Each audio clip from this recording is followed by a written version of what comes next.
ਗੁਲਾਮੀ ਗਲੋਂ ਲਾਉਣੀ ਹੈ, ਪਹਿਲਾਂ ਆਨੰਦਪੁਰ ਘਰੇ ਵੜ ਜਾਓ ਤੇ ਫਿਰ ਮੋਟਰਸਾਈਕਲ ਇੱਕ ਪਿੰਡ ਵਿੱਚ ਇੱਕ ਤੇ 3 ਸਵਾਰ ਤੇ 3 ਰਿਵਾਲਵਰ ਨਵੇਂ ਲਓ। ਜਿਹੜਾ ਦਾ ਕੇਸ ਮੇਰੇ ਤੇ ਬਣੂ, ਮੇਰੀ ਛਿੱਲ ਲਵੇ, ਬੰਦ ਕੱਟਿਆ ਜਾਵੇ, ਸਾਰਿਆ ਜਾਵਾ, ਮੈਂ ਚੱਲੂਗਾ। ਮਰਦੇ ਮੁਜਾਹਿਦ ਦਾ ਭਾਗ 17ਵਾਂ।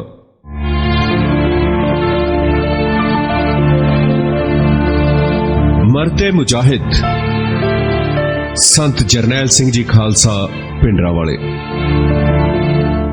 ਜਿਹੜੀ ਭਾਰਤ ਦੀ ਹਿੰਦੁਸਤਾਨ ਦੀ ਜਿਹੜੀ ਸੰਸਕ੍ਰਿਤੀ ਹੈ ਜਾਂ ਉਹਦੀਆਂ ਹੱਦਾਂ ਨੇ, ਧਰਮ ਹੈ, ਅਣਖ ਹੈ, ਆਬਰੂ ਹੈ ਤੇ ਗੈਰਤ ਹੈ। ਕਹਿੰਦੇ ਨੇ ਜੋ ਇਹਨਾਂ ਵੱਲੋਂ ਇਤਿਹਾਸ ਲਿਖਿਆ ਗਿਆ, ਕਹਿੰਦੇ ਨੇ ਕਿ ਸਿੱਖਾਂ ਨੇ ਉਸ ਧਰਮ ਦੀ, ਸੰਸਕ੍ਰਿਤੀ ਦੀ, ਉਹਦੀਆਂ ਹੱਦਾਂ ਦੀ, ਅਣਖ ਦੀ, ਆਬਰੂ ਦੀ, ਗੈਰਤ ਦੀ ਰੱਖਿਆ ਦੇ ਲਈ ਕੁਰਬਾਨੀਆਂ ਕੀਤੀਆਂ ਨੇ, ਆਪਣਾ ਖੂਨ ਵਹਾਇਆ। ਬਹੁਤ ਧਿਆਨ ਦੇਣ ਵਾਲੀ ਗੱਲ ਹੈ। ਤੇ ਕੀ ਅਜਿਹਾ ਕੀਤਾ ਜਦੋਂ ਉੱਤਰ ਵੱਲੋਂ, ਉੱਤਰੀ ਦਿਸ਼ਾ ਵੱਲੋਂ ਹਿੰਦੁਸਤਾਨ ਦੇ ਉੱਤੇ, ਭਾਰਤ ਦੇ ਉੱਤੇ ਹਮਲੇ ਹੁੰਦੇ ਸਨ, ਤਾਂ ਉਹ ਆਪ ਮੁਹਾਰੇ ਜਿਹੜੀ ਕੌਮ ਇੱਥੇ ਵਿਗਸ ਰਹੀ ਸੀ, ਜਿਹੜੀ ਕੌਮ ਨੇ ਅਜੇ ਇੱਥੇ ਜਨਮ ਲਿਆ ਸੀ, ਤਾਂ ਉਹ ਆਪ ਮੁਹਾਰੇ ਉਹਨਾਂ ਮੁਗਲਾਂ ਦੇ ਅੱਗੇ, ਉਹਨਾਂ ਜਰਵਾਣਿਆਂ ਦੇ ਅੱਗੇ ਖੜੀ ਹੋ ਜਾਂਦੀ ਸੀ, ਜਿਹਦੇ ਕਾਰਨ ਹਿੰਦੁਸਤਾਨ ਦੀ ਬਚਤ ਹੁੰਦੀ ਰਹੀ, ਲੰਮਾ ਸਮਾਂ ਬਚਤ ਹੋਈ। ਸਾਨੂੰ ਇਤਿਹਾਸ ਤੇ ਜ਼ਰੂਰ ਝਾਤੀ ਮਾਰਨੀ ਚਾਹੀਦੀ ਹੈ, ਇਤਿਹਾਸ ਦੀ ਪੜਚੋਲ ਕਰਨੀ ਚਾਹੀਦੀ ਹੈ, ਕਿਉਂਕਿ ਕਿਸੇ ਰਾਸ਼ਟਰਵਾਦੀ ਹਿੰਦੂ ਵੱਲੋਂ ਜਾਂ ਕਿਸੇ ਹਿੰਦੂ ਇਤਿਹਾਸਕਾਰ ਵੱਲੋਂ ਜਿਹੜਾ ਇਤਿਹਾਸ ਲਿਖਿਆ ਗਿਆ, ਉਸ ਦੇ ਵਿੱਚ ਸਿਰਫ ਇਸ ਗੱਲ ਦਾ ਜ਼ਿਕਰ ਹੈ ਕਿ ਸਿੱਖਾਂ ਨੇ ਹਿੰਦੁਸਤਾਨ ਦੇ ਲਈ ਆਪਣਾ ਲਹੂ ਵਹਾਇਆ। ਮਾਫ ਕਰਨਾ, ਸਿੱਖ ਬਫਰ ਸਟੇਟ ਦੀ ਤਰ੍ਹਾਂ ਉਸ ਵੇਲੇ ਕੰਮ ਕਰਦੇ ਸਨ। ਉਹਨਾਂ ਨੇ ਕੋਈ ਹਿੰਦੁਸਤਾਨ ਦੇ ਲਈ ਆਪਣਾ ਖੂਨ ਨਹੀਂ ਵਹਾਇਆ, ਇਹ ਸਾਨੂੰ ਮੰਨਣਾ ਪਏਗਾ। ਸਿੱਖ ਆਜ਼ਾਦ ਖਾਲਸੇ ਦੇ ਲਈ ਜੂਝੇ, ਸਾਹਿਬ ਸ੍ਰੀ ਗੁਰੂ ਗ੍ਰੰਥ ਸਾਹਿਬ ਦੇ ਸਤਿਕਾਰ ਦੇ ਲਈ ਜੂਝੇ, ਇੱਜ਼ਤ ਤੇ ਅਣਖ ਲਈ ਜੂਝੇ।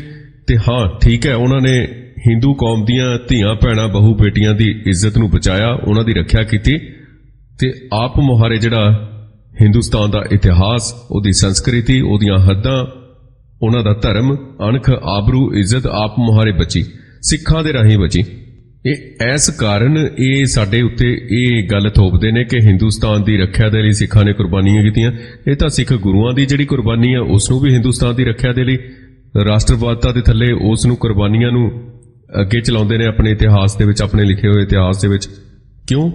ਕਿਉਂਕਿ ਅਸੀਂ ਆਪਣੇ ਇਤਿਹਾਸ ਵੱਲ ਝਾਤੀ ਨਹੀਂ ਮਾਰੀ ਚੰਗੀ ਤਰ੍ਹਾਂ। ਸਾਨੂੰ ਸਾਡਾ ਇਤਿਹਾਸ ਇੱਕ ਫਾਰਮੈਲਿਟੀ ਲੱਗਦੀ ਹੈ, ਇੱਕ ਰਸਮ ਲੱਗਦੀ ਹੈ।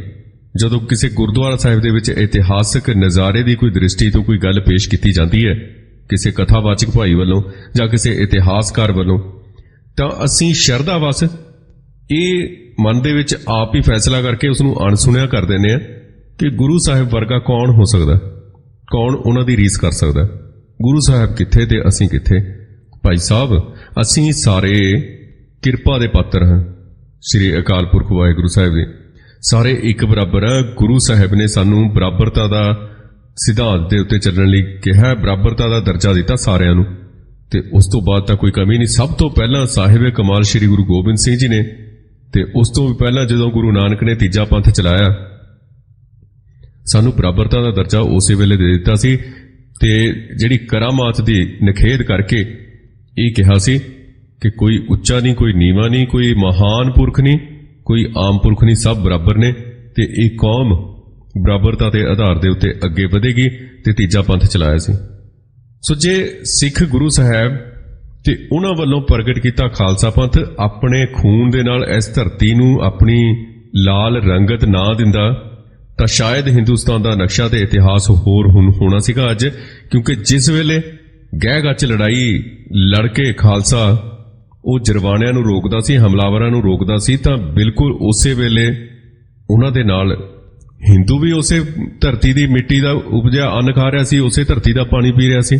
ਕਿ ਉਹਦੇ ਦਿਲ ਦੇ ਵਿੱਚ, ਇੱਥੇ ਰਹਿ ਰਹੇ ਹਿੰਦੂ ਦੇ ਦਿਲ ਦੇ ਵਿੱਚ ਕੋਈ ਕੁਰਬਲ ਨਹੀਂ ਸੀ ਹੁੰਦੀ ਕਿ ਮੈਂ ਵੀ ਆਪਣੀਆਂ ਧੀਆਂ ਭੈਣਾਂ ਦੀ ਰੱਖਿਆ ਕਰਨ ਦੇ ਲਈ ਤਲਵਾਰ ਸੂਤ ਕੇ ਉਹਨਾਂ ਦੇ ਅੱਗੇ ਡਟਾਂ, ਅੱਗੇ ਖੜਾ। ਤਾਂ ਸਿਰਫ ਖਾਲਸਾ ਹੀ ਕਿਉਂ ਅੱਗੇ ਹੋਇਆ? ਇਹ ਖਾਲਸੇ ਦੇ ਅੰਦਰ ਲਾਲਚ ਸੀ। ਖਾਲਸੇ ਦੇ ਅੰਦਰ ਲਾਲਚ ਕੀ ਸੀ? ਆਪਣਾ ਖਾਲਸਾ ਰਾਜ ਸਥਾਪਿਤ ਕਰਨ ਦਾ ਤੇ ਰਣ ਤੱਤੇ ਦੇ ਵਿੱਚ ਲਹੂ ਡੋਲਣ ਦਾ। ਇਸ ਕਰਕੇ ਲਾਲਚ ਸੀ ਕਿ ਅਸੀਂ ਸਾਹਿਬ ਸ੍ਰੀ ਗੁਰੂ ਗ੍ਰੰਥ ਸਾਹਿਬ ਦਾ ਸਤਿਕਾਰ ਬਹਾਲ ਕਰਨਾ ਤੇ ਇੱਥੇ ਗੁਰੂ ਦਾ ਰਾਜ ਕਰਨਾ, ਖਾਲਸੇ ਦਾ ਰਾਜ ਕਰਨਾ। ਇਸ ਕਰਕੇ ਇੱਥੇ ਵਸਦਾ, ਇੱਥੋਂ ਦਾ ਅੰਨ ਖਾਂਦਾ ਹਿੰਦੂ ਇਸ ਕਰਕੇ ਹਮੇਸ਼ਾ ਪਿੱਛੇ ਹੁੰਦਾ ਰਿਹਾ ਕਿ ਇੱਕ ਤਾਂ ਖੂਨ ਦੇ ਵਿੱਚ ਚਲਾਕੀ ਸੀ ਹਿੰਦੂ ਦੇ, ਤੇ ਅਸੀਂ ਬਾਬਾ ਜਰਨੈਲ ਸਿੰਘ ਜੀ ਖਾਲਸਾ ਭਿੰਡਰਾਂਵਾਲੇ ਦੀ ਜਿਹੜੀ ਕੁਰਬਾਨੀ ਹੈ ਉਹਦੇ ਮੱਦੇਨਜ਼ਰ ਇਹ ਸਾਰੀ ਗੱਲਬਾਤ ਕਰ ਰਹੇ ਹਾਂ। ਕਿਉਂ ਨਹੀਂ ਅੱਗੇ ਹੋਇਆ ਹਿੰਦੂ? ਖੂਨ ਦੇ ਵਿੱਚ ਜਿਹੜੀ ਮਕਾਰੀ ਸੀ, ਚਲਾਕੀ ਸੀ, ਉਸ ਦੇ ਤਹਿਤ ਸਿਰਫ ਤੇ ਸਿਰਫ ਪੱਕੀਆਂ ਪਕਾਈਆਂ ਖਾਣ ਦੀ ਗੱਲ ਸੀ ਜਿਹੜੀ, ਤੇ ਦੂਜੇ ਦੀ ਜੇਬ ਵੱਲ ਦੇਖਣ ਦੀ ਜਿਹੜੀ ਗੱਲ ਸੀ, ਲਾਲਚ ਸੀ, ਉਸ ਦੇ ਤਹਿਤ ਸਿਰਫ ਤੇ ਸਿਰਫ ਆਪਣੇ ਪਰਿਵਾਰ ਪਾਲਣ ਦੀ ਜਾਂ ਆਪਣਾ ਅੱਗੇ ਕਬੀਲਾ ਤੋਰਨ ਦੀ ਜਿਹੜੀ ਉਹਦੇ ਵਿੱਚ ਲਲਕ ਸੀ, ਤੇ ਆਪ ਆਪਣੀ ਚਮੜੀ ਬਚਾਉਣ ਦਾ ਜਿਹੜਾ ਖਿਆਲ ਸੀ, ਉਸ ਨੂੰ ਆਪਣੇ ਪਰਿਵਾਰ ਨੂੰ ਬਚਾਉਣ ਦਾ ਖਿਆਲ ਸੀ, ਉਹਦੇ ਕਰਕੇ ਮਕਾਰੀ ਕਰਦਾ ਹੋਇਆ ਉਹ ਸਿੰਘਾਂ ਦੇ ਰਹਿਮੋ ਕਰਮ ਤੇ ਜੀ ਰਿਹਾ ਸੀ। ਤੇ ਜਿਸ ਵੇਲੇ ਸਿੰਘ ਪਹਾੜਾਂ ਦੇ ਵਿੱਚ, ਜੰਗਲਾਂ ਦੇ ਵਿੱਚ ਚਲੇ ਜਾਂਦੇ ਸਨ ਤਾਂ ਉਹਨਾਂ ਦੀਆਂ ਪਿੱਛੇ ਬੀਬੀਆਂ ਇੱਥੇ ਘਰ ਸਾਂਭਣ ਲਈ ਰਹਿ ਜਾਂਦੀਆਂ ਸਨ, ਤੇ ਸਿੰਘਾਂ ਦੇ ਜਦੋਂ ਸਿਰਾਂ ਦਾ ਮੁੱਲ ਵੱਟਿਆ ਗਿਆ ਤਾਂ ਇੱਥੇ ਰਹਿੰਦੇ, ਮਾਫ ਕਰਨਾ, ਹਿੰਦੂਆਂ ਨੇ ਹੀ ਵੱਟਿਆ। ਉਹਨਾਂ ਨੇ ਉਹ ਬੀਬੀਆਂ ਦੇ ਸਿਰ ਲਾ ਕੇ ਲਾਹੌਰ ਦੇ ਜਿਹੜੇ ਬਾਜ਼ਾਰਾਂ ਦੇ ਵਿੱਚ ਲੈ ਕੇ ਨੇਜਾਂ ਦੇ ਟੰਗ ਕੇ ਉੱਥੋਂ ਉਹਨਾਂ ਨੇ ਪੈਸੇ ਵੱਟੇ ਉਹਨਾਂ ਸਿਰਾਂ ਦੇ, ਇਹ ਕਹਿ ਕੇ ਕਿ ਇਹ ਤਾਂ ਅਜੇ ਗੱਭਰੂ ਮੁੰਡੇ ਨੇ, ਇਹਨਾਂ ਦੇ ਮੂੰਹ ਤੇ ਅਜੇ ਦਾੜੀਆਂ ਨਹੀਂ ਆਈਆਂ, ਇਸ ਕਰਕੇ ਇਹ ਜਵਾਨ ਸਿੰਘ ਨੇ, ਤੇ ਅਸੀਂ ਤਾਂ ਵੱਡਾ ਕੰਮ ਕੀਤਾ ਕਿ ਅਸੀਂ ਜਿਹੜੇ ਕੱਲ ਨੂੰ ਮੁਗਲ ਕੌਮ ਦੀ ਜਾਂ ਮੁਗਲ ਹਕੂਮਤ ਦਾ ਪਚਰਾ ਕਰਨਾ ਸੀ, ਜਿਨ੍ਹਾਂ ਨੇ ਵੱਡੇ ਹੋ ਕੇ, ਉਹਨਾਂ ਨੂੰ ਅਸੀਂ ਛੋਟੀ ਉਮਰ ਹੀ ਲੈ ਆਂਦਾ ਤੁਹਾਡੇ ਕੋਲ ਸਿਰ ਵੱਢ ਕੇ। ਤਾਂ ਇਹ ਇਤਿਹਾਸ ਸਾਨੂੰ ਪੜ੍ਹਨਾ ਚਾਹੀਦਾ। ਹਿੰਦੂ ਨੇ ਹਮੇਸ਼ਾ ਕੁਰਬਾਨੀ ਤੋਂ ਪਿੱਠ ਕਿਉਂ ਦਿਖਾਈ ਹੈ? ਸ਼ੁਰੂ ਤੋਂ ਇਤਿਹਾਸ ਗਵਾਹ ਹੈ ਸਾਡੇ ਕੋਲ। ਜਦੋਂ ਬੁੱਧ ਧਰਮ ਨੂੰ, ਬੋਧੀਆਂ ਨੂੰ ਹਿੰਦੁਸਤਾਨ ਦੇ ਵਿੱਚੋਂ ਭਜਾਇਆ ਇਹਨਾਂ ਨੇ ਕਤਲੋਗਾਰਤ ਕਰਕੇ ਪਹਿਲੀ ਸਦੀ ਦੇ ਵਿੱਚ, ਤਾਂ ਉਹ ਵੀ ਇਤਿਹਾਸ ਸਾਨੂੰ ਪੜ੍ਹ ਲੈਣਾ ਚਾਹੀਦਾ ਚੰਗੀ ਤਰ੍ਹਾਂ। ਤਾਂ ਬ੍ਰਾਹਮਣ ਨੇ ਉਸ ਵੇਲੇ ਜੋ ਲੁੱਟ ਮਚਾਈ ਸੀ ਹਿੰਦੁਸਤਾਨ ਦੇ ਵਿੱਚ, ਬ੍ਰਾਹਮਣ ਨੇ ਜੋ ਕਤਲੋਗਾਰਤ ਕੀਤੀ ਸੀ, ਸਿਰਫ ਨਿਹੱਥਿਆਂ ਉੱਤੇ ਕਤਲੋਗਾਰਤ ਕਰਦਾ ਰਿਹਾ। ਬ੍ਰਾਹਮਣ ਦੀ ਤਲਵਾਰ ਆ ਉਹ ਨਿਹੱਥਿਆਂ ਤੇ ਚੱਲੀ ਆ ਹਮੇਸ਼ਾ। ਹਮਲਾਵਰ ਕੌਮ ਦੇ ਨਾਲ ਜਾਂ ਹਥਿਆਰਬੰਦ ਜਿਹੜੀ ਲੜਾਈ ਹੁੰਦੀ ਹੈ, ਹਥਿਆਰਬੰਦ ਕੌਮ ਦੇ ਨਾਲ ਕਦੇ ਬ੍ਰਾਹਮਣ ਨੇ ਟੱਕਰ ਨਹੀਂ ਲਈ ਅਜੇ ਤੱਕ। ਇਤਿਹਾਸ ਸਾਡੇ ਗਵਾਹ। ਸੋ ਜਦੋਂ ਵਾਰ-ਵਾਰ ਸਾਡੀ ਸਿੱਖਾਂ ਦੀ ਕੁਰਬਾਨੀ ਦੀ ਗੱਲ ਆਉਂਦੀ ਹੈ ਜਾਂ ਸਿੱਖਾਂ ਦੀ ਜੋ ਸ਼ਹਾਦਤਾਂ ਦੀ ਗੱਲ ਆਉਂਦੀ ਹੈ, ਸਿਰਫ ਤੇ ਸਿਰਫ ਉਹਨਾਂ ਨੂੰ ਇਤਿਹਾਸ ਦੇ ਵਿੱਚ ਇਸ ਨਜ਼ਰ ਨਾਲ ਪੇਸ਼ ਕਰ ਦਿੱਤਾ ਜਾਂਦਾ ਕਿ ਇਹ ਰਾਸ਼ਟਰਵਾਦੀ ਸਿੱਖ ਸਨ, ਦੇਸ਼ ਭਗਤ ਸਿੱਖ ਸਨ, ਇਹਨਾਂ ਨੇ ਦੇਸ਼ ਨੂੰ ਬਚਾਉਣ ਦੇ ਲਈ, ਹਿੰਦੁਸਤਾਨ ਨੂੰ ਬਚਾਉਣ ਦੇ ਲਈ ਇਹ ਸਾਰਾ ਕੁਝ ਕੀਤਾ। ਹਮਲਾਵਰ ਆਉਂਦੇ ਰਹੇ, ਹਿੰਦੁਸਤਾਨ ਦੀ ਗੈਰਤ ਤੇ ਇੱਜ਼ਤ ਨੂੰ ਪੈਰਾਂ ਹੇਠ ਰੋਲਦੇ ਰਹੇ, ਪਰ ਕਿਸੇ ਹਿੰਦੁਸਤਾਨੀ ਦੇ ਜੋਸ਼ ਨੇ ਉਬਾਲਾ ਨਾ ਖਾਇਆ, ਕਿਸੇ ਨੇ ਕਿਸੇ ਦੇ ਡੋਲੇ ਨਹੀਂ ਫਰਕੇ। ਮੂਕ ਦਰਸ਼ਕ ਬਣ ਕੇ ਆਪਣੀ ਲੁੱਟੀ ਇੱਜ਼ਤ ਦਾ ਨਜ਼ਾਰਾ ਦੇਖਿਆ ਸਾਰਿਆਂ ਨੇ। ਨਿਰਮਲ ਪੰਥ ਦੇ ਜਿਹੜੇ ਸ਼ੁਰੂ ਕਰਨ ਵਾਲੇ ਜਗਤ ਗੁਰੂ ਨੇ ਸੰਸਾਰ ਮੰਚ ਤੇ ਜਦੋਂ ਕਦਮ ਰੱਖਿਆ ਤਾਂ ਹਮਲਾਵਰ ਹੋ ਕੇ ਆਏ। ਬਾਬਰ ਨੂੰ ਜਾਬਰ ਤੇ ਉਹਦੀ ਹਮਲਾਵਰ ਫੌਜ ਨੂੰ ਪਾਪ ਦੀ ਜੰਤ ਕਿਹਾ ਸਾਹਿਬ ਸ੍ਰੀ ਗੁਰੂ ਨਾਨਕ ਦੇਵ ਜੀ ਨੇ। ਸ਼ਹਾਦਤ ਸਮੇਂ ਦੀ ਲੋੜ ਬਣੀ ਤਾਂ ਕਿਸੇ ਮੁਗਲ ਅਹਿਲਕਾਰ ਅੱਗੇ ਕੌਮੀ ਅਣਖ ਨਹੀਂ ਗਵਾਈ, ਸਗੋਂ ਕੌਮੀ ਗੈਰਤ ਦੀ ਰੱਖਿਆ ਦੇ ਥੱਲੇ ਸ਼ਹਾਦਤ ਪ੍ਰਾਪਤ ਕੀਤੀ, ਸ਼ਹਾਦਤ ਹਾਸਲ ਕੀਤੀ ਤੇ ਉਹਦੇ 'ਚ ਫਖਰ ਮਹਿਸੂਸ ਕੀਤਾ। ਮੈਦਾਨੇ ਜੰਗ 'ਚ ਜੂਝਣ ਦਾ ਸਮਾਂ ਆਇਆ ਤਾਂ ਅਕਾਲ ਤਖਤ ਪ੍ਰਗਟ ਕਰਕੇ ਮੀਰੀ ਪੀਰੀ ਦੀਆਂ ਦੋ ਤਲਵਾਰਾਂ ਪਹਿਨੀਆਂ ਤੇ ਧਰਮ ਤੇ ਰਾਜਨੀਤੀ ਦਾ ਆਪਸ ਦੇ ਵਿੱਚ ਸੁਮੇਲ ਕੀਤਾ, ਤੇ ਇਹੋ ਜਿਹੇ ਹਲੀਮੀ ਰਾਜ ਅਬਚਲ ਨਗਰ ਦੀ ਨਹੀਂ ਰੱਖ ਦਿੱਤੀ ਕਿ ਮੁਗਲ ਹਕੂਮਤ ਦੀਆਂ ਜੜ੍ਹਾਂ ਹਿੱਲ ਗਈਆਂ। ਪਰ ਸੰਸਾਰ ਦੇ ਲੋਕਾਂ ਨੇ ਬਹੁਤ ਵੱਖਰੇ ਕਿਸਮ ਦਾ ਨਜ਼ਾਰਾ ਦੇਖਿਆ ਕਿ ਜਿਸ ਕਰਮਕਾਂਡੀ ਚਿੰਨ੍ਹ ਨੂੰ ਪਹਿਲੇ ਜਾਮੇ 'ਚ ਗੁਰੂ ਨਾਨਕ ਨੇ ਪਹਿਨਣ ਤੋਂ ਇਨਕਾਰ ਕਰ ਦਿੱਤਾ ਸੀ, ਜਨੇਊ ਪਹਿਨਣ ਤੋਂ ਇਨਕਾਰ ਕਰ ਦਿੱਤਾ ਸੀ, ਉਹਦੇ ਸਮਰਥਕ ਉਸੇ ਪੀੜ੍ਹੀ ਦੇ ਅੱਗੇ 9ਵੇਂ ਜਾਮੇ ਦੇ ਵਿੱਚ ਉਸੇ ਚਿੰਨ੍ਹ ਦੀ ਜਨੇਊ ਦੀ ਰੱਖਿਆ ਦੇ ਲਈ ਸ਼੍ਰੀ ਗੁਰੂ ਤੇਗ ਬਹਾਦਰ ਜੀ ਨੇ ਆਪਣਾ ਸੀਸ ਭੇਟ ਕੀਤਾ, ਸੀਸ ਕੁਰਬਾਨ ਕੀਤਾ, ਸ਼ਹਾਦਤ ਦਾ ਜਾਮ ਪੀਤਾ। ਤੇ 10ਵੇਂ ਜਾਮੇ 'ਚ ਹਿੰਦੁਸਤਾਨ ਦੀ ਬੇਅਣਖ ਤੇ ਆਬਰੂਹੀਣ ਹੋ ਚੁੱਕੀ ਮਿੱਟੀ ਨੂੰ ਤੀਰਾਂ ਦੀ ਨੋਕ ਦੇ ਨਾਲ ਉਲੱਥਿਆ, ਤੀਰਾਂ ਦੀ ਨੋਕ ਦੇ ਨਾਲ ਖਦੇੜਿਆ। ਮੋਈ ਮਿੱਟੀ ਦੇ ਵਿੱਚ ਨਵੀਂ ਰੂਹ ਫੂਕ ਕੇ ਆਪਣੇ ਤੋਂ ਉੱਚਾ ਦਰਜਾ ਦੇ ਕੇ ਨਵਾਜਿਆ। ਅਕਾਲ ਪੁਰਖ ਦੀ ਫੌਜ ਦੇ ਉਹ ਵਜਾਏ ਹੋਏ ਗਗਨ ਦਮਾਮੇ ਰਣਜੀਤ ਨਗਾਰੇ ਨੇ ਤਾਂ ਮੁਗਲ ਹਕੂਮਤ ਦੇ ਸਿਰ ਦੇ ਵਿੱਚ ਅਜਿਹੀ ਪੀੜ ਪਾਈ। ਪਰ ਉਸ ਤੋਂ ਵੀ ਪਹਿਲਾਂ ਧੋਤੀ ਟੋਪੀ ਦੇ ਲੰਬਰਦਾਰ ਜਿਹੜੇ ਪਹਾੜੀ ਰਾਜੇ ਹਮਲਾਵਰ ਹੋ ਕੇ ਆਏ, ਉਹ ਵੀ ਖਾਲਸੇ ਦੇ ਜਾਹੋ ਜਹਾਲ ਅੱਗੇ ਨਹੀਂ ਟਿਕ ਸਕੇ, ਤੇ ਉਹਨਾਂ ਨੇ ਸਭ ਤੋਂ ਪਹਿਲਾਂ ਔਰੰਗਜ਼ੇਬ ਦੇ ਕੋਲ ਸ਼ਿਕਾਇਤਾਂ ਕੀਤੀਆਂ ਕਿ ਖਾਲਸਾ ਪ੍ਰਗਟ ਹੋ ਗਿਆ। ਜੇਕਰ ਪਹਾੜੀ ਰਾਜੇ, ਹਿੰਦੂ ਰਾਜੇ, 22 ਧਾਰ ਦੇ ਜਿਹੜੇ ਰਾਜੇ ਆਪਾਂ ਇਤਿਹਾਸ ਦੇ ਵਿੱਚ ਆਪਣਾ ਜ਼ਿਕਰ ਕਰਦੇ ਹਾਂ, ਤਾਂ ਉਹ ਜੇਕਰ ਮੁਗਲ ਹਕੂਮਤ ਕੋਲ ਸਾਹਿਬ ਸ੍ਰੀ ਗੁਰੂ ਗੋਬਿੰਦ ਸਿੰਘ ਜੀ ਦੀਆਂ ਸ਼ਿਕਾਇਤਾਂ ਨਾ ਕਰਦੇ, ਗੁਰੂ ਸਾਹਿਬ ਦੇ ਖਿਲਾਫ ਸ਼ਿਕਾਇਤਾਂ ਨਾ ਕਰਦੇ, ਤਾਂ ਗੱਲ ਕੁਝ ਹੋਰ ਹੋਣੀ ਸੀ। ਪਰ ਕੁਦਰਤ ਦਾ ਵਰਤਾਰਾ ਮੰਨ ਕੇ ਅਸੀਂ ਇਹ ਸਭ ਗੱਲਾਂ ਨੂੰ ਸਹਿਣ ਕਰ ਜਾਂਦੇ ਹਾਂ। ਉਸ ਵਰਕੇ ਦੇ ਉੱਤੇ, ਇਤਿਹਾਸ ਦੇ ਉੱਤੇ ਆਪਾਂ ਕਦੇ ਚਿੰਤਨ ਨਹੀਂ ਕਰਦੇ, ਨਾ ਗੱਲ ਕਰਦੇ ਹਾਂ। 22 ਧਾਰ ਦੇ ਰਾਜਿਆਂ ਨੂੰ ਅਸੀਂ 22 ਧਾਰ ਦੇ ਰਾਜੇ ਕਹਿ ਕੇ, ਪਹਾੜੀ ਰਾਜੇ ਕਹਿ ਕੇ ਅਸੀਂ ਕੁਝ ਸ਼ਬਦਾਂ ਦਾ ਹੇਰ-ਫੇਰ ਕਰ ਜਾਂਦੇ ਹਾਂ। ਮਿੱਟੀ ਮੁਸਲਮਾਨ ਕੀ ਪੇੜਾ ਪਈ ਘੁਮਿਆਰ, ਉੱਥੇ ਮਿੱਟੀ ਬੇਈਮਾਨ ਕੀ ਕਰੇ, ਤੇ ਇੱਥੇ ਪਹਾੜੀ ਰਾਜੇ ਕਹਿ ਕੇ ਜਾਂ 22 ਧਾਰ ਦੇ ਰਾਜੇ ਕਹਿ ਕੇ ਗੱਲ ਮੁਕਾ ਦਿੰਦੇ ਆ। ਸਾਡੇ ਜਿਹੜੇ ਕਥਾਵਾਚਕ ਨੇ ਗੁਰੂ ਘਰਾਂ ਦੇ ਵਿੱਚ ਬੈਠੇ, ਉਹ ਹਿੰਦੂ ਪਹਾੜੀ ਰਾਜੇ ਕਦੇ ਨਹੀਂ ਕਹਿੰਦੇ ਹੈਗੇ। ਇੱਥੇ ਅਸੀਂ ਸਾਡੇ ਨਾਲ ਜਿਹੜਾ ਕੋਈ ਹਿੰਦੂਆਂ ਦਾ ਮੁੰਡਾ ਬੈਠਾ ਹੋਵੇ ਜਾਂ ਸਾਡਾ ਸਾਥੀ ਕੋਈ ਹੋਵੇ, ਅਸੀਂ ਉਸ ਤੋਂ ਇਹ ਗੱਲ ਤੋਂ ਉਹਦੇ ਸਾਹਮਣੇ ਰੱਖਣ ਦੇ ਵਿੱਚ ਅਸੀਂ ਥੋੜਾ ਜਿਹਾ ਅਪਮਾਨ ਮਹਿਸੂਸ ਕਰਨ ਲੱਗ ਜਾਂਦੇ ਕਿ ਹਿੰਦੂ ਪਹਾੜੀ ਰਾਜੇ ਕਿਉਂ ਨਹੀਂ ਕਹਿੰਦੇ। ਸਾਰਾ ਸਾਡਾ ਚੱਕਰ ਹੀ ਉੱਥੋਂ ਚੱਲਿਆ ਸ਼ਹਾਦਤਾਂ ਦਾ, ਠੀਕ ਹੈ ਨਾ। ਤਾਂ ਇਤਿਹਾਸ ਦੇ ਵਿੱਚ ਸਿੱਧੀ ਅਸੀਂ ਇਹ ਗੱਲ ਕਿਤੇ ਨਹੀਂ ਪੜ੍ਹੀ, ਇਹ ਗੱਲ ਕਿਤੇ ਨਹੀਂ ਲਿਖੀ ਕਿ ਹਿੰਦੂ ਪਹਾੜੀ ਰਾਜਿਆਂ ਦੇ ਵਿਸ਼ਵਾਸਘਾਤ ਦੇ ਕਾਰਨ ਇਹ ਸਾਰਾ ਭਾਣਾ ਜਿਹੜਾ ਹੈਗਾ ਉਹ ਵਾਪਰਨਾ ਸ਼ੁਰੂ ਹੋਇਆ। ਉੱਥੇ ਅਸੀਂ ਸਿਰਫ ਪਹਾੜੀ ਰਾਜੇ ਕਹਿ ਕੇ ਅਸੀਂ ਗੱਲ ਕਰਦੇ ਹਾਂ। ਮੈਂ ਪਹਿਲਾਂ ਵੀ ਜ਼ਿਕਰ ਕੀਤਾ ਸੀ ਕਿ ਜਦੋਂ ਵੱਖਵਾਦ ਅੱਤਵਾਦ ਦੀ ਗੱਲ ਹੁੰਦੀ ਹੈ ਤਾਂ ਦਿੱਲੀ ਦੇ ਤੁਸੀਂ ਰੇਲਵੇ ਸਟੇਸ਼ਨ ਤੇ ਚਲੇ ਜਾਓ, ਉੱਥੇ ਤੁਹਾਨੂੰ ਦੇਖਣ ਨਹੀਂ ਮਿਲੇਗਾ ਕਿ ਕਸ਼ਮੀਰੀ ਦਹਿਸ਼ਤਗਰਦ ਇਨਾਮ ਫੋਟੋ ਲੱਗੀ ਹੋਈ ਹੈ ਕਿ ਸੂਚਨਾ ਦੇਣੇ ਵਾਲੇ को इतना इनाम, ਤੇ ਨਾਲ ਹੀ ਪੰਜਾਬ ਦੇ ਜੋ ਲੋਕ ਨੇ ਨੌਜਵਾਨ ਨੇ ਉਹਨਾਂ ਦੇ ਬਾਰੇ ਫੋਟੋਆਂ ਲੱਗੀਆਂ ਹੋਈਆਂ ਨੇ, ਉੱਥੇ ਲਿਖਿਆ ਹੋਵੇਗਾ ਸਿੱਖ ਦਹਿਸ਼ਤਗਰਦ ਲਿਖਿਆ ਹੋਵੇਗਾ ਵਿਸ਼ੇਸ਼ ਤੌਰ ਤੇ ਉੱਤੇ। ਕਸ਼ਮੀਰ ਵਾਲਿਆਂ ਨੂੰ ਮੁਸਲਮਾਨ ਦਹਿਸ਼ਤਗਰਦ ਨਹੀਂ ਲਿਖਿਆ ਹੋਵੇਗਾ, ਉੱਥੇ ਕਸ਼ਮੀਰੀ ਦਹਿਸ਼ਤਗਰਦ ਲਿਖਿਆ ਹੋਵੇਗਾ। ਤੇ ਅਸੀਂ ਹਿੰਦੂ ਪਹਾੜੀ ਰਾਜਿਆਂ ਵੱਲੋਂ ਕੀਤਾ ਗਿਆ ਵਿਸ਼ਵਾਸਘਾਤ ਨੂੰ ਅਸੀਂ 22 ਧਾਰ ਦੇ ਰਾਜੇ ਜਾਂ ਪਹਾੜੀ ਰਾਜਿਆਂ ਤੱਕ ਸੀਮਿਤ ਕਰ ਲੈਂਦੇ ਹਾਂ। ਇਹ ਸਾਨੂੰ ਜੋ ਸੱਚ ਹੈ ਉਹ ਸੱਚ ਸਾਨੂੰ ਬੋਲਣਾ ਚਾਹੀਦਾ ਹੈ, ਸੱਚ ਦੇ ਉੱਤੇ ਵਿਚਾਰ ਕਰਨਾ ਚਾਹੀਦਾ ਹੈ, ਨਾ ਕਿ ਸਾਨੂੰ ਜੇ ਕੋਈ ਝੂਠ ਲਿਖਿਆ ਹੋਇਆ ਕਿਤੇ ਤਾਂ ਉਸ ਨੂੰ ਉਸੇ ਤਰ੍ਹਾਂ ਅਸੀਂ ਪੜ੍ਹੀ ਜਾਈਏ। ਜਦੋਂ ਤੱਕ ਅਸੀਂ ਵਿਚਾਰ ਨਹੀਂ ਕਰਦੇ ਉਦੋਂ ਤੱਕ ਇਹ ਸਾਰੀ ਜਿਹੜੀ ਗੱਲਬਾਤ ਹੈ ਉਹ ਸਾਡੇ ਸਾਹਮਣੇ ਆ ਹੀ ਨਹੀਂ ਸਕਦੀ ਹੈਗੀ। ਸਮੇਂ ਦਾ ਗੇੜ ਹੈ, ਖਾਲਸੇ ਦੇ ਸਿਰਾਂ ਦੇ ਮੁੱਲ ਪਏ ਤੇ ਮੁੱਲ ਵੀ ਅਣਖ ਦੇ ਮੁਤਾਬਕ ਪਏ। ਗਜ਼ਨੀ ਦੇ ਬਾਜ਼ਾਰਾਂ 'ਚ ਹਿੰਦੁਸਤਾਨ ਦੀ ਜਿਉਂਦੀ ਜਾਗਦੀ ਇੱਜ਼ਤ ਆਬਰੂ ਟਕੇ ਟਕੇ ਤੇ ਵਿਕਦੀ ਸੀ, ਪਰ ਸਿੰਘਾਂ ਦੇ ਸਿਰਾਂ ਦਾ ਮੁੱਲ ਉਸ ਤੋਂ ਕਈ ਗੁਣਾ ਵੱਧ ਪਿਆ। ਜਿਸ ਕੀਮਤ ਤੇ ਹਿੰਦੁਸਤਾਨ ਦੀ ਜਿਹੜੀ ਔਰਤ ਸੀ ਜਾਂ ਹਿੰਦੂ ਕਿਸੇ ਵੀਰ ਦੀ ਮਾਂ ਧੀ ਭੈਣ ਉੱਥੇ ਗਜ਼ਨੀ ਦੇ ਬਾਜ਼ਾਰਾਂ 'ਚ ਵਿਕਦੀ ਸੀ, ਉਸ ਤੋਂ ਕਈ ਗੁਣਾ ਜ਼ਿਆਦਾ ਸਿੰਘਾਂ ਦੇ ਸਿਰਾਂ ਦਾ ਮੁੱਲ ਪਿਆ। ਨਾਦਰਾਂ ਅਬਦਾਲੀਆਂ ਉਹਨਾਂ ਨੇ ਸਿੰਘਾਂ ਦੇ ਲਹੂ 'ਚ ਨਹਾਉਣਾ ਹੀ ਸੀ, ਤੇ ਅਕਿਰਤ ਘਣ ਜਿਹੜੇ ਜਸਪਤ ਰਾਏ ਲਖਪਤ ਰਾਏ ਨੇ ਕੋਈ ਕਸਰ ਛੱਡੀ। ਇਹ ਤਾਂ ਹਿੰਦੂ ਸਨ। ਤਾਂ ਪਿੰਡੇ ਤੇ ਜ਼ਖਮਾਂ ਦੀਆਂ ਪੰਡਾਂ ਨੂੰ ਲੈ ਕੇ ਖਾਲਸਾ ਜਿਹੜਾ ਉਹ ਖੁੰਡੀਆਂ ਤੇਗਾਂ ਨਾਲ ਲੜਿਆ ਤਾਂ ਫਤਿਹ ਖਾਲਸੇ ਦੀ ਹੋਈ। ਖਾਲਸਾ ਰਾਜ ਹੋਂਦ 'ਚ ਆਇਆ। ਖਾਲਸੇ ਦੀ ਗਰਜ ਦੇ ਨਾਲ ਤਿੱਬਤ ਤੋਂ ਲੈ ਕੇ ਕਾਬਲ ਤੱਕ ਕੰਧਾਰ ਕੰਬ ਉੱਠਿਆ। ਵਿਦੇਸ਼ੀ ਹਮਲਾਵਰ ਦੀ ਇਸ ਧਰਤੀ ਵੱਲ ਅੱਖ ਚੁੱਕ ਕੇ ਦੇਖਣ ਦੀ ਹਿੰਮਤ ਨਾ ਪਈ, ਪਰ ਅਕਿਰਤ ਘਣਾ ਨੇ ਖਾਲਸੇ ਦੀ ਪਿੱਠ ਵਿੱਚ ਅਜਿਹਾ ਛੁਰਾ ਮਾਰਿਆ ਕਿ ਖੂਨ ਦੇ ਨਾਲ ਸਿੰਜਿਆ ਖਾਲਸੇ ਦਾ ਬੂਟਾ, ਖਾਲਸਾ ਰਾਜ ਦਾ ਬੂਟਾ ਫੇਰ ਫਰੰਗੀਆਂ ਦੇ ਹੱਥ 'ਚ ਚਲਾ ਗਿਆ, ਅੰਗਰੇਜ਼ਾਂ ਦੇ ਹੱਥ 'ਚ ਚਲਾ ਗਿਆ। ਉਦੋਂ ਕਿਹਨੇ ਵਿਸ਼ਵਾਸਘਾਤ ਕੀਤਾ? ਕੌਣ ਸਨ ਉਹ? ਕਦੇ ਕਿਸੇ ਨੇ ਪਛਾਣ ਕੀਤੀ? ਇਤਿਹਾਸ ਗਵਾਹ ਹੈ ਜੀ। ਜੇ ਇਤਿਹਾਸ ਪੜ੍ਹੀਏ ਤਾਂ ਖਾਲਸੇ ਦਾ ਇੱਕ ਜਿਹੜਾ ਖਾਸ ਗੁਣ ਹੈ ਜਾਂ ਫਿਤਰਤ ਹੈ, ਖਾਲਸੇ ਦਾ ਸੁਭਾਅ ਹੈ, ਉਹ ਸਾਡੇ ਸਾਹਮਣੇ ਪ੍ਰਗਟ ਹੁੰਦਾ ਕਿ ਖਾਲਸਾ ਜਾਂ ਆਜ਼ਾਦ ਹਾਕਮ, ਖਾਲਸਾ ਕਹਿੰਦੇ ਬਾਦਸ਼ਾਹ ਹੁੰਦਾ ਜਾਂ ਬਾਗੀ ਹੁੰਦਾ। ਗੁਲਾਮ ਹੋਣਾ ਖਾਲਸੇ ਦੇ ਸੁਭਾਅ ਦਾ ਅੰਗ ਨਹੀਂ। ਅੰਗਰੇਜ਼ਾਂ ਦੇ ਵਿਰੁੱਧ ਜਿਹੜੀ ਲੜਾਈ ਚੱਲੀ ਉਹ ਸਭ ਤੋਂ ਪਹਿਲਾਂ ਖਾਲਸੇ ਨੇ ਸ਼ੁਰੂ ਕੀਤੀ। ਕੁਰਬਾਨੀ ਦੇ ਅੰਕੜੇ ਪੜ੍ਹ ਕੇ ਹੈਰਾਨ ਹੋਣਾ ਪੈਂਦਾ ਸਾਨੂੰ। ਫੇਰ ਗੱਲ ਉਹੀ ਹੈ, ਆਬਾਦੀ 1.5%, ਕੁਰਬਾਨੀਆਂ 80%। ਤੇ ਜਦੋਂ ਮੁਲਕ ਆਜ਼ਾਦ ਹੁੰਦਾ, ਇਹ ਤੋਂ ਬਾਅਦ ਇਹ ਦੇਸ਼ ਦੀ ਜਿਹੜੀ ਬਹੁਗਿਣਤੀ ਲੀਡਰਸ਼ਿਪ ਨੇ, ਅਕਿਰਤ ਘਣਾ ਨੇ ਸਾਰੇ ਹੱਦ ਬੰਨੇ ਤੋੜ ਕੇ ਇਹੋ ਜਿਹਾ ਵਿਸ਼ਵਾਸਘਾਤ ਕੀਤਾ ਸਿੱਖਾਂ ਦੇ ਨਾਲ ਕਿ ਉਹਦੀ ਕੋਈ ਗਵਾਹੀ ਨਹੀਂ ਮਿਲਦੀ, ਕਿਤੇ ਕੋਈ ਮਿਸਾਲ ਨਹੀਂ ਮਿਲਦੀ।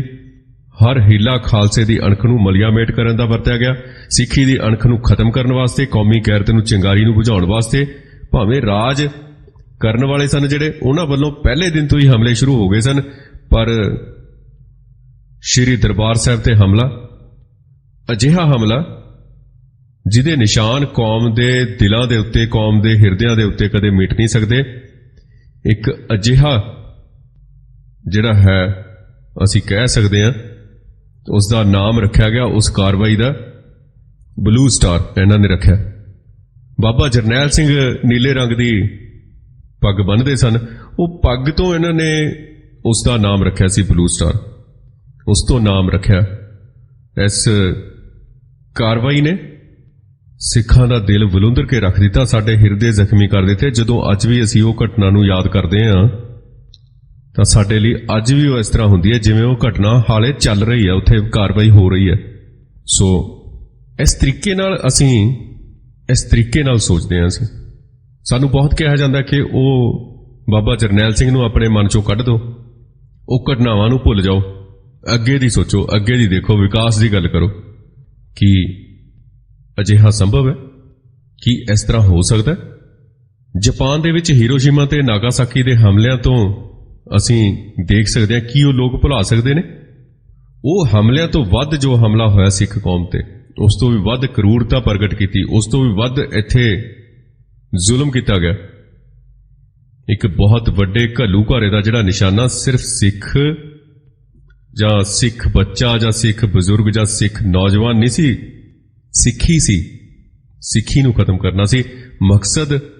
ਸਿਰਫ ਬਾਬਾ ਜਰਨੈਲ ਸਿੰਘ ਨੂੰ ਖਤਮ ਕਰਨਾ ਨਹੀਂ ਸੀ, ਸਗੋਂ ਕੌਮ ਨੂੰ ਜ਼ਲੀਲ ਕਰਨਾ ਸੀ, ਕੌਮ ਦੀ ਗੈਰਤ ਨੂੰ ਰੋਲਣਾ ਸੀ। ਤੇ ਇੰਦਰਾ ਗਾਂਧੀ ਦੀ ਇਹ ਇੱਛਾ ਸੀ, ਇਹ ਕੌਮ ਨੂੰ ਸਬਕ ਸਿਖਾਉਣਾ ਸੀ, ਕਿਉਂਕਿ ਉਸ ਵੱਲੋਂ 1977 ਦੀ ਐਮਰਜੈਂਸੀ ਦੇ ਦੌਰਾਨ ਜਦੋਂ ਸਾਰਾ ਮੁਲਕ ਸੁਸਰੀ ਵਾਂਗ ਸੌਂ ਗਿਆ ਸੀ ਤਾਂ ਸਿਰਫ ਗੁਰੂ ਖਾਲਸਾ ਮੈਦਾਨ 'ਚ ਡਟਿਆ ਸੀ। ਤੇ ਅੱਜਕੱਲ ਆਪਣੇ ਆਪ ਨੂੰ ਹਿੰਦੂਤਵ ਦੇ ਮੁਦਈ ਅਖਵਾਉਣ ਵਾਲੇ ਤੇ ਭਗਵੇਂ ਕਰਨ ਦਾ ਸੁਪਨਾ ਲੈਣ ਵਾਲੇ ਦੇਸ਼ ਦੇ ਹਾਕਮ ਖਾਕੀ ਨਿਕਰਾਂ ਲਕੋ ਕੇ ਖਾਲਸਾ ਪੰਥ ਦੀ ਸ਼ਰਨ 'ਚ ਆਏ ਸਨ ਉਦੋਂ, ਤੇ ਤ੍ਰਿਆ ਹੱਟ ਕਰਕੇ ਇੰਦਰਾ ਗਾਂਧੀ ਖਾਲਸੇ ਨੂੰ ਜ਼ਲੀਲ ਕਰਨਾ ਸੋਚਦੀ ਸੀ। ਇਹ ਸਾਰੀਆਂ ਗੱਲਾਂ ਬਾਬਾ ਜਰਨੈਲ ਸਿੰਘ ਖਾਲਸਾ ਭਿੰਡਰਾਂ ਵਾਲਿਆਂ ਦੇ ਜ਼ਿਹਨ ਦੇ ਵਿੱਚ ਤਾਰੀਆਂ ਲਾ ਰਹੀਆਂ ਸਨ, ਬਾਬਾ ਜਰਨੈਲ ਸਿੰਘ ਦੇ ਦਿਮਾਗ ਦੇ ਵਿੱਚ ਘਰ ਕਰੀ ਬੈਠੀਆਂ ਸਨ। ਇਹ ਵਿਚਾਰਧਾਰਾ ਇੱਥੋਂ ਬਣਦੀ ਹੈ, ਇੱਥੋਂ ਉਸਲਵੱਟੇ ਲੈ ਕੇ ਅੱਗੇ ਕੁਰਬਾਨੀ ਦਾ ਰਾਹ ਤਿਆਰ ਹੁੰਦਾ ਹੈ। ਨਕਲੀ ਨਿਰੰਕਾਰੀਆਂ ਵਰਗੇ ਪਖੰਡੀਆਂ ਨੇ ਸਿੱਖ ਸਿਧਾਂਤਾਂ ਦਾ ਜਿਸ ਤਰੀਕੇ ਮਜ਼ਾਕ ਉਡਾਇਆ, ਗੁਪਤ ਸਰਕਾਰੀ ਫੰਡ, ਸਰਕਾਰ ਦੇ ਫੰਡਾਂ ਦੇ ਨਾਲੋਂ ਲਹਿਰ ਚੱਲੀ ਨਕਲੀ ਨਿਰੰਕਾਰੀਆਂ ਦੀ। ਸਰਕਾਰ ਨੇ ਉਹਨਾਂ ਨੂੰ ਉਕਸਾਇਆ, ਸਰਕਾਰੀ ਮਸ਼ੀਨਰੀ ਨੇ ਉਹਨਾਂ ਦਾ ਪੂਰਾ ਸਾਥ ਦਿੱਤਾ। ਤੇ ਪੰਜਾਬ ਦੀਆਂ ਜਿਹੜੀਆਂ ਉੱਚੀਆਂ ਪਦਵੀਆਂ ਤੇ ਬੈਠੇ ਜਿਹੜੇ IAS ਆਫੀਸਰ ਸਨ, IPS ਅਧਿਕਾਰੀ ਸਨ, ਉਹ ਵੀ ਉਸੇ ਵਿਚਾਰਧਾਰਾ ਦੇ ਸਮਰਥਕਾਂ ਨੂੰ ਬਿਠਾਇਆ ਗਿਆ ਜਿਹੜੇ ਸਿੱਖੀ ਨੂੰ ਖਤਮ ਕਰਨਾ ਚਾਹੁੰਦੇ ਸਨ।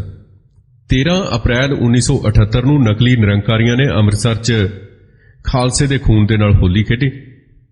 ਪੁਲਿਸ ਤੇ ਪ੍ਰਸ਼ਾਸਨ ਨੇ ਸਿਰਫ ਮੂਕ ਦਰਸ਼ਕ ਬਣ ਕੇ ਇਹ ਸਾਰਾ ਕੁਝ ਦੇਖਿਆ। ਪੰਜਾਬ ਦੀ ਅਕਾਲੀ ਸਰਕਾਰ ਪੰਥਕ ਹਿੱਤਾਂ ਤੋਂ ਮੂੰਹ ਮੋੜ ਗਈ ਤੇ ਇਸ ਮੁਕੱਦਮੇ ਦੇ ਦੌਰਾਨ ਪੱਖਪਾਤ ਨੂੰ ਲੈ ਕੇ ਸਿੱਖ ਕੌਮ ਦਾ ਜਿਹੜਾ ਵਿਸ਼ਵਾਸ, ਇਸ ਫਿਰਕੂ ਭਾਰਤੀ ਜਿਹੜੀ ਜੁਡੀਸ਼ਰੀ ਹੈ, ਨਿਆਂ ਪ੍ਰਣਾਲੀ ਜਿਹਨੂੰ ਆਪਾਂ ਕਹਿੰਦੇ ਆ, ਇਹਦੇ ਤੋਂ ਬਿਲਕੁਲ ਚੁੱਕਿਆ ਗਿਆ। ਕੌਮ ਦੀ ਗੈਰਤ ਦੇ ਉੱਪਰ, ਸਿੱਖੀ ਉੱਪਰ ਜਿਹੜੇ ਨਿਤਾ ਪ੍ਰਤੀ ਹਮਲੇ, ਰੋਜ਼ਾਨਾ ਦੇ ਹਮਲਿਆਂ ਨੇ ਬਾਬਾ ਜਰਨੈਲ ਸਿੰਘ ਨੂੰ ਮੈਦਾਨ ਦੇ ਵਿੱਚ ਨਿਤਰਨ ਲਈ, ਰਣਤੱਤੇ ਵਿੱਚ ਨਿਤਰਨ ਲਈ ਮਜਬੂਰ ਕੀਤਾ। ਤੇ ਸਰਕਾਰੀ ਸ਼ਹਿ ਦੇ ਪ੍ਰਾਪਤ ਜਿਹੜੇ ਗੁੰਡੇ ਸਨ, ਹਰਬੰਸ ਲਾਲ ਖੰਨੇ ਵਰਗੇ, ਉਹਨਾਂ ਨੇ ਬਹੁਤ ਸਾਰੀਆਂ ਥਾਵਾਂ ਤੇ ਸਿੱਖੀ ਸਰੂਪ ਦੀ ਬੇਅਦਬੀ ਕੀਤੀ। ਤੇ ਪੰਜਾਬ ਦੀ ਧਰਤੀ ਤੇ ਇਹ ਨਾਅਰੇ ਆਮ ਸੁਣੇ ਜਾ ਰਹੇ ਸਨ, ਕੱਛ ਕੜਾ ਕਿਰਪਾਨ ਹੈ, ਇਹਨੂੰ ਭੇਜੋ ਪਾਕਿਸਤਾਨ। ਤੇ ਇੱਥੋਂ ਉਹ ਵਿਚਾਰਧਾਰਾ ਜਨਮ ਲੈਂਦੀ ਹੈ। ਕੌਣ ਲੋਕ ਨੇ ਜੇ ਉਹ ਸੁਣਦੇ ਹੋਣ ਜਿਹੜੇ ਕਹਿੰਦੇ ਨੇ ਬਾਬਾ ਜਰਨੈਲ ਸਿੰਘ ਕਾਂਗਰਸ ਦੀ ਪੈਦਾਇਸ਼ ਸੀ, ਇੰਦਰਾ ਗਾਂਧੀ ਨੇ ਬਾਬਾ ਜਰਨੈਲ ਸਿੰਘ ਨੂੰ ਅੱਗੇ ਕੀਤਾ, ਗਿਆਨੀ ਜੈਲ ਸਿੰਘ ਨੇ ਇਸ ਤਰ੍ਹਾਂ ਕੀਤਾ, ਉਹ ਅੱਗੇ ਲੈ ਕੇ ਆਉਣ ਵਾਲੇ ਨੇ। ਸਾਡੇ ਜਿਹੜੇ ਸਰੋਤੇ ਨੇ ਇਸ ਵੇਲੇ, ਉਹਨਾਂ ਚੋਂ ਮੇਰੇ ਵੀਰ ਕਾਫੀ ਇਸ ਭੁਲੇਖੇ 'ਚ ਹੋਣਗੇ, ਉਹ ਵੀ ਸੁਣ ਲੈਣ ਕਿ ਜਿਹੜੀ ਅਸੀਂ ਵਿਚਾਰਧਾਰਾ ਦੀ ਪਿਛਲੇ 24 ਮਿੰਟਾਂ ਤੋਂ ਗੱਲ ਕਰ ਰਹੇ ਹਾਂ, ਇਹ ਵਿਚਾਰਧਾਰਾ ਜੇਕਰ ਤੁਸੀਂ ਇਹ ਚੰਦ ਲਾਈਨਾਂ ਜੋ ਇਤਿਹਾਸ 'ਚੋਂ ਮੈਂ ਹਵਾਲੇ ਦੇ ਕੇ ਗੱਲਾਂ ਕੀਤੀਆਂ ਨੇ, ਜੇਕਰ ਤੁਸੀਂ ਵਿਚਾਰਦੇ ਹੋ ਇਹਨਾਂ ਨੂੰ ਕਿ ਇੱਕ ਜੰਗਜੂ, ਇੱਕ ਪੰਜਾਂ ਬਾਣੀਆਂ ਦਾ ਨਿਤਨੇਮ ਕਰਨ ਵਾਲੇ ਅਤੇ ਬ੍ਰਹਮ ਗਿਆਨੀ ਅਵਸਥਾ ਦੇ ਮਾਲਕ ਜੇਕਰ ਇਹ ਗੱਲਾਂ ਆਪਣੇ ਚੇਤੇ ਵਿੱਚ ਰੱਖਦੇ ਨੇ ਤਾਂ ਕੀ ਉਹ ਕਿਸੇ ਦੀ ਇਸ ਤਰੀਕੇ ਨਾਲ ਨਰਕਧਾਰੀ ਦੀ ਪੈਦਾਇਸ਼ ਹੋ ਸਕਦੇ ਨੇ, ਜਾਂ ਇਸ ਤਰੀਕੇ ਨਾਲ ਕਿਸੇ ਦੇ ਉਕਸਾਏ ਹੋਏ ਐਡਾ ਵੱਡਾ ਕਦਮ ਚੁੱਕ ਸਕਦੇ ਨੇ? ਇਹ ਸਾਨੂੰ ਸੋਚਣਾ ਬਣਦਾ। ਜਦੋਂ ਕੋਈ ਵਿਅਕਤੀ ਅਜਿਹੀ ਕੋਈ ਗੱਲ ਕਰਦਾ ਤਾਂ ਉਸ ਦਾ ਮੂੰਹ ਤੋੜ ਜਵਾਬ ਦੇਣਾ ਚਾਹੀਦਾ ਸਾਨੂੰ। ਸਾਡੇ ਬਹੁਤੇ ਵੀਰ, ਸਾਡੇ ਬਹੁਤੇ ਭਰਾ ਅਜੇ ਵੀ ਸ਼ਰਮ ਮਹਿਸੂਸ ਕਰਦੇ ਨੇ ਕਿਸੇ ਬੁੱਕ ਸਟਾਲ ਦੇ ਉੱਤੇ ਸੰਤ ਜਰਨੈਲ ਸਿੰਘ ਜੀ ਦੀ ਬੁੱਕ, ਕਿਤਾਬ ਨੂੰ ਹੱਥ 'ਚ ਫੜਨ ਤੋਂ ਸੰਗਦੇ ਨੇ ਅਜੇ ਵੀ, ਜਾਂ ਕਿਸੇ ਦੁਕਾਨਦਾਰ ਨੂੰ ਇਹ ਕਹਿ ਕੇ ਕਿਸੇ ਕਿਤਾਬ ਦੀ ਮੰਗ ਕਰਨ ਤੋਂ ਅਜੇ ਵੀ ਡਰਦੇ ਨੇ ਕਿ ਬਾਬਾ ਜਰਨੈਲ ਸਿੰਘ ਦੀ ਸਾਨੂੰ ਕਿਤਾਬ ਚਾਹੀਦੀ ਹੈ, ਦਿਖਾਓ ਜਰਾ, ਦਿਓ। ਮੈਂ ਤਾਂ ਕਹਿੰਦਾ ਸਾਨੂੰ ਉਹ ਸਾਰੀਆਂ ਕਿਤਾਬਾਂ, ਸਾਨੂੰ ਸਿਰ ਮੱਥੇ ਜਿਸ ਕਿਸੇ ਨੇ ਵੀ ਜੋ ਵੀ ਬਾਬਾ ਜਰਨੈਲ ਸਿੰਘ ਬਾਰੇ ਥੋੜਾ ਬਹੁਤਾ ਲਿਖਿਆ, ਤਾਂ ਸਾਨੂੰ ਇਹ ਘੱਟੋ ਘੱਟ ਇਤਿਹਾਸ ਜ਼ਰੂਰ ਪੜ੍ਹਨਾ ਚਾਹੀਦਾ ਕਿ ਅਸੀਂ ਵਾਰਿਸ ਉਸ ਕੁਰਬਾਨੀ ਦੇ, ਉਸ ਸ਼ਹਾਦਤ ਦੇ ਵਾਰਿਸ ਹਾਂ ਅਸੀਂ। ਤੇ ਘੱਟੋ ਘੱਟ ਹਰ ਸਿੱਖ ਦੇ ਕੋਲ ਇੱਕ ਚੰਗੀ ਕਿਤਾਬ ਬਾਬਾ ਜਰਨੈਲ ਸਿੰਘ ਖਾਲਸਾ ਭਿੰਡਰਾਂ ਵਾਲਿਆਂ ਬਾਰੇ ਉਹਦੇ ਹੱਥ 'ਚ ਹੋਣੀ ਚਾਹੀਦੀ ਹੈ। ਉਹਦੇ ਟੇਬਲ ਤੇ ਜ਼ਰੂਰ ਪਈ ਹੋਣੀ ਚਾਹੀਦੀ ਹੈ, ਤਾਂ ਕਿ ਸਾਡੇ ਕੋਲੋਂ ਉਹ ਸ਼ਹਾਦਤ ਵਿਸਰੇ ਨਾ, ਸਾਡੇ ਮਨਾਂ ਚੋਂ ਨਿਕਲੇ ਨਾ। ਕੁਝ ਸਮਾਂ ਸੀ ਜਦੋਂ ਤਸਵੀਰ ਕਿਸੇ ਕੋਲ ਮਿਲਦੀ ਸੀ ਕਿਸੇ ਦੇ ਘਰੋਂ, ਉਸ ਦੇ ਉੱਤੇ ਵੀ ਦੇਸ਼ ਦੇ ਵਿਰੁੱਧ ਬਗਾਵਤ ਦਾ ਇੱਕ ਕੇਸ ਦਰਜ ਕਰਕੇ ਉਸ ਨੂੰ ਜੇਲ੍ਹ ਦੇ ਵਿੱਚ ਸੁੱਟ ਦਿੱਤਾ ਜਾਂਦਾ ਸੀ ਜੇ ਕਿਸੇ ਦੇ ਘਰੋਂ ਬਾਬਾ ਜਰਨੈਲ ਸਿੰਘ ਖਾਲਸਾ ਦੀ ਤਸਵੀਰ ਮਿਲਦੀ ਸੀ। ਪਰ ਅਸੀਂ ਅੱਜ ਇੱਕ ਤਸਵੀਰ ਤਾਂ ਲਾ ਸਕਦੇ ਹਾਂ, ਇੱਕ ਕਿਤਾਬ ਤਾਂ ਆਪਣੇ ਕੋਲ ਰੱਖ ਸਕਦੇ ਹਾਂ, ਤਸਵੀਰ ਨਾ ਲਾਓ। ਸਾਨੂੰ ਇਤਿਹਾਸ ਬਾਬੇ ਦਾ ਸਾਨੂੰ ਜ਼ਰੂਰ ਪੜ੍ਹਨਾ ਚਾਹੀਦਾ, ਸਾਨੂੰ ਉਹਦੇ ਬਾਰੇ ਜਾਣਕਾਰੀ ਜ਼ਰੂਰ ਹੋਣੀ ਚਾਹੀਦੀ ਹੈ। ਕਿਵੇਂ ਵਿਚਾਰਧਾਰਾ ਉਸਲਵਟੇ ਲੈਂਦੀ ਹੈ, ਕਿਵੇਂ ਵਿਚਾਰਧਾਰਾ ਕੰਕਰੀਟ ਹੋ ਕੇ, ਮਜ਼ਬੂਤ ਹੋ ਕੇ, ਸੋਲਿਡ ਹੋ ਕੇ ਅੱਗੇ ਦਾ ਆਪਣਾ ਸਫ਼ਰ ਤੈਅ ਕਰਦੀ ਹੈ, ਕਿਵੇਂ ਜਿਹੜੀ ਸਮੁੱਚੀ ਉਸ ਵੇਲੇ ਦੀ ਗਦਾਰ ਲੀਡਰਸ਼ਿਪ ਹੈ ਉਹ ਕਿਵੇਂ ਪਿਛਲ ਪੈਰੀ ਹੁੰਦੀ ਹੈ, ਕਿਵੇਂ ਕਰਵਟਾਂ ਲੈਂਦੀ ਹੈ, ਕਿਸ ਤਰੀਕੇ ਨਾਲ ਗੱਲ ਕਰਦੀ ਹੈ, ਇਹ ਸਾਨੂੰ ਬਹੁਤ ਧਿਆਨ ਦੇਣਾ ਪਏਗਾ। ਜਦੋਂ ਕਿਤੇ ਜਿੰਨੇ ਆਪਾਂ ਸੁਣ ਰਹੇ ਹਾਂ ਅੱਜ ਦੇ ਸੰਦਰਭ ਦੇ ਵਿੱਚ, ਜਾਂ ਜਿੰਨੀਆਂ ਵੀ ਅਜੇ ਤੱਕ ਸਿੱਖ ਲੀਡਰਸ਼ਿਪ ਨਾਲ ਸਮੇਂ ਦੀ ਹਕੂਮਤ ਦੀਆਂ ਸਮਝੌਤੇ ਦੀਆਂ ਗੱਲਾਂ ਹੋਈਆਂ, ਮਿਸਲਾਂ ਤੋਂ ਲੈ ਕੇ ਆਪਾਂ ਗੱਲ ਕਰਦੇ ਹਾਂ, ਤਾਂ ਉਸ ਵੇਲੇ ਦੀ ਲੀਡਰਸ਼ਿਪ ਨੇ ਜਦੋਂ ਨਵਾਬ ਕਪੂਰ ਸਿੰਘ ਨੂੰ ਨਵਾਬੀ ਦਵਾਈ ਸੀ, ਨਵਾਬ ਕਪੂਰ ਸਿੰਘ ਉਦੋਂ ਘੋੜਿਆਂ ਦੀ ਲਿੱਦ ਚੁੱਕਦੇ ਹੁੰਦੇ ਸਨ, ਘੋੜਿਆਂ ਨੂੰ ਘਾਹ ਪਾਉਂਦੇ ਹੁੰਦੇ ਸਨ ਕਪੂਰ ਸਿੰਘ ਜੀ। ਤਾਂ ਖਾਲਸੇ ਦੇ ਅੰਦਰ ਜਦੋਂ ਵਿਚਾਰ ਚਰਚਾ ਹੋਈ, ਜਦੋਂ ਬਹਿਸ ਮੁਬਾਸਾ ਹੋਇਆ ਕਿ ਜਿਹੜੀ ਲਾਹੌਰ ਦਰਬਾਰ ਵੱਲੋਂ ਨਵਾਬੀ ਦਿੱਤੀ ਜਾ ਰਹੀ ਹੈ ਇਹਦੇ ਪਿੱਛੇ ਲੜਨਾ ਨਹੀਂ ਹੈ, ਜਦੋਂ ਸਰਬੱਤ ਖਾਲਸੇ 'ਚ ਮਤਾ ਪਕਾਇਆ ਗਿਆ ਇਹ ਨਵਾਬੀ ਕਿਹਨੂੰ ਦਿੱਤੀ ਜਾਵੇ, ਤਾਂ ਫਿਰ ਜਦੋਂ ਖਾਲਸੇ ਨੇ ਮਤਾ ਪਕਾਇਆ ਕਿ ਇਹ ਜਿਹੜੀ ਆਪਾਂ ਲੜਾਈ ਦੀ ਜੜੀ ਮੁਕਾ ਦਿੰਦੇ ਹਾਂ, ਇਹ ਜਿਹੜੀ ਨਵਾਬੀ ਹੈ ਕਪੂਰ ਸਿੰਘ ਨੂੰ ਆਪਾਂ ਦੇਈਏ। ਇਹ ਦੋ ਤਰੀਕੇ ਸਨ, ਦੋ ਕਾਜ ਸੁਧਰੇ ਕਪੂਰ ਸਿੰਘ ਨੂੰ ਨਵਾਬੀ ਦੇਣ ਨਾਲ। ਇੱਕ ਤਾਂ ਖਾਲਸਾ ਪੰਥ ਦੀ ਅੰਦਰੂਨੀ ਜਿਹੜੀ ਮਤਭੇਦ ਸਨ ਉਹ ਦੂਰ ਹੋ ਗਏ, ਤੇ ਦੂਜਾ ਨਵਾਬੀ ਦੇਣ ਵਾਲਿਆਂ ਦੇ ਮੂੰਹ ਤੇ ਕਰਾਰੀ ਚਪੇੜ ਮਾਰੀ ਉਹਨਾਂ ਨੇ, ਜ਼ਬਰਦਸਤ ਚਪੇੜ ਵੱਜੀ ਨਵਾਬੀ ਦੇਣ ਵਾਲਿਆਂ ਦੇ ਮੂੰਹ ਤੇ ਕਿ ਦੇਖੋ ਅਸੀਂ ਤਾਂ ਨਵਾਬੀਆਂ ਨੂੰ ਇਸ ਤਰੀਕੇ ਨਾਲ ਸਿੱਝਦੇ ਹਾਂ ਨਵਾਬੀਆਂ ਦੇ ਨਾਲ, ਤੇ ਸਾਡਾ ਜਿਹੜਾ ਘਾਹ ਖੋਤਣ ਵਾਲਾ ਜਾਂ ਜਿਹੜਾ ਸਾਡੇ ਘੋੜਿਆਂ ਦੀ ਸੇਵਾ ਕਰਦਾ ਉਹ ਸਾਡਾ ਨਵਾਬ ਹੈ, ਤੇ ਅੱਗੇ ਸੇਵਾ ਨੂੰ ਸਮਰਪਿਤ, ਸੇਵਾ ਨੂੰ ਸਜਦਾ, ਸੇਵਾ ਨੂੰ ਨਮਸਕਾਰ। ਇਹ ਸਿਧਾਂਤ ਦੀ ਵੀ ਸ਼ੁਰੂਆਤ ਜਿਹੜੀ ਹੁੰਦੀ ਹੈ ਉੱਥੇ ਹੁੰਦੀ ਹੈ, ਤੇ ਇਸ ਸਿਧਾਂਤ ਦਾ ਜਿਹੜਾ ਉਹਨਾਂ ਨੇ ਵਿਖਾਵਾ ਕੀਤਾ, ਇੱਕੋ ਕਾਰਜ ਦੇ ਨਾਲ ਕਿੰਨੇ ਉਹਨਾਂ ਨੇ ਜਿਹੜੇ ਕਾਰਜ ਸਨ ਹੋਰ ਸੋਧ ਲਏ। ਤੇ ਜਦੋਂ ਸਮੇਂ ਦੇ ਜਿਹੜੇ ਸਾਡੇ ਸਿੱਖ ਲੀਡਰ ਹੋਏ ਨੇ ਉਹਨਾਂ ਦੇ ਨਾਲ ਸਮੇਂ ਦੀਆਂ ਸਰਕਾਰਾਂ ਨੇ ਗੱਲ ਕਰਨੀ ਚਾਹੀ, ਤਾਂ ਉਹਨਾਂ ਨੇ ਅੱਗੇ ਵੱਧ ਚੜ੍ਹ ਕੇ ਦਰਬਾਰਾਂ ਦੇ ਵਿੱਚ ਬੈਠ ਕੇ ਉਹਨਾਂ ਦੇ ਨਾਲ ਮੀਟਿੰਗਾਂ ਕੀਤੀਆਂ, ਗੁਪਤ ਮੀਟਿੰਗਾਂ ਕੀਤੀਆਂ ਜਾਂ ਸਾਹਮਣੇ ਕੀਤੀਆਂ, ਭੱਜ ਕੇ ਮੀਟਿੰਗਾਂ ਕੀਤੀਆਂ, ਸਮਝੌਤੇ ਹੋਏ, ਸਮਝੌਤਿਆਂ ਜੋ ਕੁਝ ਖੱਟਿਆ ਕੁਝ ਗਵਾਇਆ, ਖੱਟਿਆ ਘੱਟ ਗਵਾਇਆ ਜ਼ਿਆਦਾ। ਤੇ ਇਹ ਨਿਸ਼ਚਾ ਕਰ ਲਿਆ ਸੀ ਬਾਬਾ ਜਰਨੈਲ ਸਿੰਘ ਨੇ ਕਿ ਜਿਹੜਾ ਇਹ ਧਰਮ ਯੁੱਧ ਮੋਰਚਾ, ਜਿਹੜਾ ਧਰਮ ਯੁੱਧ ਚੱਲ ਰਿਹਾ, ਜਿਹੜਾ ਸਾਹਿਬ ਸ੍ਰੀ ਗੁਰੂ ਗ੍ਰੰਥ ਸਾਹਿਬ ਜੀ ਦੇ ਦਰਬਾਰ ਦੇ ਵਿੱਚ ਅਰਦਾਸਾਂ ਸੋਧ ਕੇ ਸ਼ੁਰੂ ਕੀਤਾ ਗਿਆ ਸੀ, ਇਹ ਅਰਦਾਸੇ ਦੇ ਨਾਲ ਹੀ ਖਤਮ ਹੋਏਗਾ, ਉਸ ਤੋਂ ਬਿਨਾਂ ਨਹੀਂ ਖਤਮ ਹੋਏਗਾ। ਸੋ ਇਹ ਜਿਹੜਾ ਕੀ ਆਪਾਂ ਸੋਚਦੇ ਹਾਂ ਕਿ ਬਾਬਾ ਜਰਨੈਲ ਸਿੰਘ ਖਾਲਸਾ ਭਿੰਡਰਾਂ ਵਾਲਿਆਂ ਨਾਲ ਕੇਂਦਰ ਸਰਕਾਰ ਨੇ ਗੱਲ ਕਰਨ ਦੀ ਕੋਸ਼ਿਸ਼ ਨਹੀਂ ਕੀਤੀ ਹੋਏਗੀ? ਇੰਨੀ ਵੱਡੀ ਲਹਿਰ ਚਲਾਉਣ ਦੇ ਬਾਅਦ ਕੀ ਆਪਾਂ ਸੋਚਦੇ ਹਾਂ ਕਿ ਕੇਂਦਰ ਦੇ ਏਜੰਟਾਂ ਨੇ ਉਹਨਾਂ ਤੱਕ ਪਹੁੰਚ ਨਹੀਂ ਕੀਤੀ ਹੋਏਗੀ? ਤਾਂ ਬਹੁਤ ਸਾਰੀਆਂ ਗੱਲਾਂ ਹੋਈਆਂ, ਪਰ ਸੰਤਾਂ ਨੇ, ਬਾਬਾ ਜਰਨੈਲ ਸਿੰਘ ਹੋਰਾਂ ਨੇ ਸਿਰਫ ਅਰਦਾਸ ਦਾ ਹਵਾਲਾ ਦਿੱਤਾ ਕਿ ਅਰਦਾਸ ਹੋ ਚੁੱਕੀ ਹੈ ਹੁਣ, ਤੇ ਜੇ ਗੱਲ ਕਰਨੀ ਹੈ ਕੋਈ ਤਾਂ ਡਿਕਟੇਟਰ ਲੌਂਗੋਵਾਲ ਹੈ, ਗੁਰੂ ਦੀ ਹਜ਼ੂਰੀ ਦੇ ਵਿੱਚ ਹਾਜ਼ਰ ਨਾਜ਼ਰ ਜਾਣ ਕੇ ਉਹਨਾਂ ਦੇ ਮੋਢਿਆਂ ਦੇ ਉੱਤੇ ਇਹ ਕਾਰਜ ਰੱਖਿਆ, ਉਹਨਾਂ ਦੇ ਨਾਲ ਗੱਲਬਾਤ ਕਰੋ। ਤੇ ਜਦੋਂ ਉਹ ਗੱਲਬਾਤ ਕਰਦੇ ਸਨ ਤਾਂ ਉਹਨਾਂ ਨੂੰ ਵੀ ਬਾਬਾ ਜੀ ਕਹਿੰਦੇ ਸਨ, ਅਰਦਾਸ ਦਾ ਵਾਸਤਾ ਪਾਉਂਦੇ ਸਨ, ਅਰਦਾਸ ਤੋਂ ਨਹੀਂ ਭੱਜਣਾ ਭਾਈ ਸਿੰਘੋ, ਲੌਂਗੋਵਾਲ ਜੀ ਅਰਦਾਸ ਤੋਂ ਨਹੀਂ ਭੱਜਣਾ। ਜਦੋਂ ਤੱਕ ਕੀਤੀ ਹੋਈ ਅਰਦਾਸ ਦੇ ਹਿਸਾਬ ਨਾਲ ਐਲਾਨ ਨਹੀਂ ਕਰਦੀ ਕੇਂਦਰ ਸਰਕਾਰ, ਉਦੋਂ ਤੱਕ ਇਹ ਮੋਰਚਾ ਵਾਪਸ ਨਹੀਂ ਹੋਏਗਾ। ਮੋਰਚਾ ਤਾਂ ਜੇ 1982 ਚ ਸ਼ੁਰੂ ਕੀਤਾ ਤਾਂ ਉਹ ਅਗਲੇ ਮਹੀਨੇ ਹੀ ਮੋਰਚਾ ਉਹ ਮੁਲਤਵੀ ਕਰਨ ਦੇ ਲਈ ਸਹਿਮਤ ਹੋ ਗਏ ਸਨ ਅੰਦਰੋਂ, ਪਰ ਬਾਬਾ ਜਰਨੈਲ ਸਿੰਘ ਦਾ ਤੀਰ ਉਹ ਉਹਨਾਂ ਦੇ ਲਈ ਦੂਰੋਂ ਦੇਖਣ ਪਰਖਣ ਨੂੰ ਤੀਰ ਸੀ, ਪਰ ਸਿੱਧਾ ਉਹਨਾਂ ਦੇ ਦਿਲ ਦੇ ਵਿੱਚ, ਉਹਨਾਂ ਦੀ ਛਾਤੀ ਦੇ ਵਿੱਚ ਤਣਿਆ ਹੋਇਆ ਸੀ ਉਹ ਤੀਰ। ਇਹਨਾਂ ਗੱਲਾਂ ਤੇ ਵਿਚਾਰ ਕਰਨਾ ਬਣਦਾ। ਤਿਆਗ ਦੀ ਭਾਵਨਾ ਜੋ ਬਾਬਾ ਜਰਨੈਲ ਸਿੰਘ ਦੇ ਅੰਦਰ ਸੀ, ਜਿਸ ਤਰੀਕੇ ਨਾਲ ਉਹਨਾਂ ਨੇ ਤਿਆਗ ਦਿਖਾਇਆ, ਤਿਆਗ ਸਮਰਪਣ ਦੀ ਭਾਵਨਾ ਦਿਖਾਈ, ਉਸ ਤੋਂ ਵੱਡਾ ਸਾਡੇ ਕੋਲ 20ਵੀਂ ਸਦੀ ਦੇ ਵਿੱਚ, 21ਵੀਂ ਸਦੀ ਦੇ ਵਿੱਚ ਸਾਡੇ ਕੋਲ 14 ਸਾਲ ਹੋ ਗਏ ਨੇ, ਤਾਂ ਇਸ ਸਮੇਂ ਦੇ ਅੰਦਰ ਸਾਡੇ ਕੋਲ ਕੋਈ ਮਹਾਂਪੁਰਖ ਸਾਨੂੰ ਦਿਖਾਈ ਨਹੀਂ ਦਿੰਦਾ ਅੱਗੇ ਪਿੱਛੇ। ਜਾਂ ਅਸੀਂ ਕਹਿ ਲਈਏ ਮਹਾਰਾਜਾ ਰਣਜੀਤ ਸਿੰਘ ਦੀ ਮੌਤ ਤੋਂ ਬਾਅਦ ਹੁਣ ਤੱਕ ਸਾਨੂੰ ਕੋਈ ਅਜਿਹਾ ਪੁਰਖ ਦਿਖਾਈ ਨਹੀਂ ਦਿੱਤਾ ਜਿਸ ਦੇ ਵਿੱਚ ਤਿਆਗ ਦੀ ਇੰਨੀ ਵੱਡੀ ਭਾਵਨਾ ਹੋਵੇ ਤੇ ਕੁਰਬਾਨੀ ਦਾ ਜਜ਼ਬਾ ਹੋਵੇ। ਸਾਡੇ ਕੋਲ ਦੋ ਚੀਜ਼ਾਂ ਵਾਲੇ ਸਾਨੂੰ ਲੀਡਰ ਨਹੀਂ ਮਿਲੇ ਬਾਬਾ ਜਰਨੈਲ ਸਿੰਘ ਤੋਂ ਸਿਵਾਏ। ਸੋ ਇਸ ਤਰੀਕੇ ਨਾਲ ਜੇ ਕੋਈ ਜਲੀਲ ਕਰਨ ਦੀ ਭਾਵਨਾ ਦੇ ਨਾਲ, ਕੋਈ ਵਧੀਕੀ ਕਰਨ ਦੀ ਭਾਵਨਾ ਦੇ ਨਾਲ, ਸਿੱਖ ਜਜ਼ਬਾਤਾਂ ਨਾਲ ਖੇਡਣ ਦੀ ਭਾਵਨਾ ਦੇ ਨਾਲ ਜੋ ਕਾਰੇ ਕਰਵਾਏ ਗਏ ਭਾਰਤ ਦੀ ਧਰਤੀ ਦੇ ਉੱਤੇ, ਪੰਜਾਬ ਦੀ ਧਰਤੀ ਦੇ ਉੱਤੇ, ਉਹਦੇ ਨਾਲ ਕੌਮੀ ਜਿਹੜਾ ਜੋਸ਼ ਦਾ ਜਜ਼ਬਾ ਜਿਹੜਾ ਹੈ ਉਹ ਠਾਠਾ ਮਾਰਨ ਲੱਗਾ। ਇਸ ਜਜ਼ਬੇ ਨੇ ਕੌਮ ਨੇ ਪਰਾਇਆਂ ਦੀ ਇੱਜ਼ਤ ਰੁਲਦੀ ਦੇਖ ਕੇ ਆਪਣਾ ਖੂਨ ਵਹਾਇਆ। ਉਹ ਕੌਮ ਆਪਣੀ ਇੱਜ਼ਤ ਰੁਲਦੀ ਦੇਖ ਕੇ ਕਿਵੇਂ ਸਹਿ ਸਕਦੀ ਸੀ? ਗੁਰੂ ਗ੍ਰੰਥ ਸਾਹਿਬ ਦੇ ਸਰੂਪਾਂ ਦੀ ਬੇਅਦਬੀ, ਸਰਕਾਰੀ ਧੱਕੇਸ਼ਾਹੀ, ਵਿਤਕਰਾ ਤੇ ਸਰਕਾਰੀ ਗੁੰਡਾਗਰਦੀ ਨੇ ਬਾਬਾ ਜੀ ਦੇ ਜਜ਼ਬਾਤਾਂ ਨੂੰ ਹਲੂਣਿਆ। ਬਾਬਾ ਜਰਨੈਲ ਸਿੰਘ ਭਿੰਡਰਾਂਵਾਲਿਆਂ ਦੇ ਜਜ਼ਬਾਤਾਂ ਨੂੰ ਹਲੂਣਿਆ। ਪੰਜਾਬ ਦੀਆਂ ਜਿਹੜੀਆਂ ਹੱਕੀ ਮੰਗਾਂ ਨੂੰ ਲੈ ਕੇ ਸ਼ੁਰੂ ਕੀਤਾ ਗਿਆ ਧਰਮ ਯੁੱਧ ਮੋਰਚਾ ਜਦੋਂ ਪੂਰੇ ਜੋਬਨ ਤੇ ਸੀ, ਕੌਮੀ ਅਣਖ ਉੱਪਰ ਹੋਏ ਹਮਲਿਆਂ ਦਾ ਜਿਹੜਾ ਜਵਾਬ ਸਿੱਖ ਜਵਾਨੀ ਨੇ ਦਿੱਤਾ ਤੇ ਸਰਕਾਰੀ ਮਸ਼ੀਨਰੀ, ਪ੍ਰਚਾਰ ਸਾਧਨਾਂ ਤੇ ਖਾਸ ਕਰਕੇ ਮੁਹਾਸ਼ਾ ਪ੍ਰੈਸ ਜਿਹੜੀ ਜਲੰਧਰ ਦੀ ਹੈ, ਹਿੰਦੂ ਪ੍ਰੈਸ, ਉਸਨੇ ਸਿੱਖ ਨੌਜਵਾਨੀ ਨੂੰ ਅੱਤਵਾਦੀ ਸ਼ਬਦ ਉੱਥੋਂ ਹੀ ਬਣਿਆ। ਪੰਜਾਬ ਕੇਸਰੀ ਗਰੁੱਪ ਨੇ ਬਣਾਇਆ ਸ਼ਬਦ ਅੱਤਵਾਦੀ, ਦਹਿਸ਼ਤਗਰਦ, ਤੇ ਉਹਨਾਂ ਨੇ ਕੋਈ ਕਸਰ ਨਹੀਂ ਛੱਡੀ ਕਹਿਣ ਦੇ ਲਈ। ਤੇ ਬਾਬਾ ਜਰਨੈਲ ਸਿੰਘ ਤੇ ਉਹਨਾਂ ਦੇ ਸਾਥੀ ਜਿਹੜੇ ਹਰਮੰਦਰ ਸਾਹਿਬ 'ਚ ਟਿਕੇ ਹੋਏ ਸਨ, ਉਹਨਾਂ ਨੂੰ ਵੱਖਵਾਦੀ ਤੇ ਪਾਕਿਸਤਾਨ ਦਾ ਏਜੰਟ ਉਹਨਾਂ ਨੇ ਕਿਹਾ।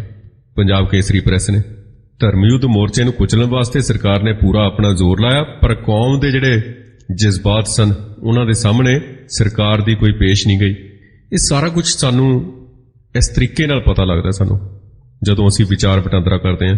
ਮੈਨੂੰ ਵੀ ਅਜਿਹਾ ਮਹਿਸੂਸ ਹੋ ਰਿਹਾ ਇੱਥੇ ਗੱਲ ਕਰਦੇ ਨੂੰ ਕਿ ਜਿਵੇਂ ਆਪਾਂ ਸਾਰੇ ਆਪਸ ਦੇ ਵਿੱਚ ਮਿਲ ਬੈਠ ਕੇ ਸਾਰਾ ਵਿਚਾਰ ਚਰਚਾ ਕਰ ਰਹੇ ਹਾਂ।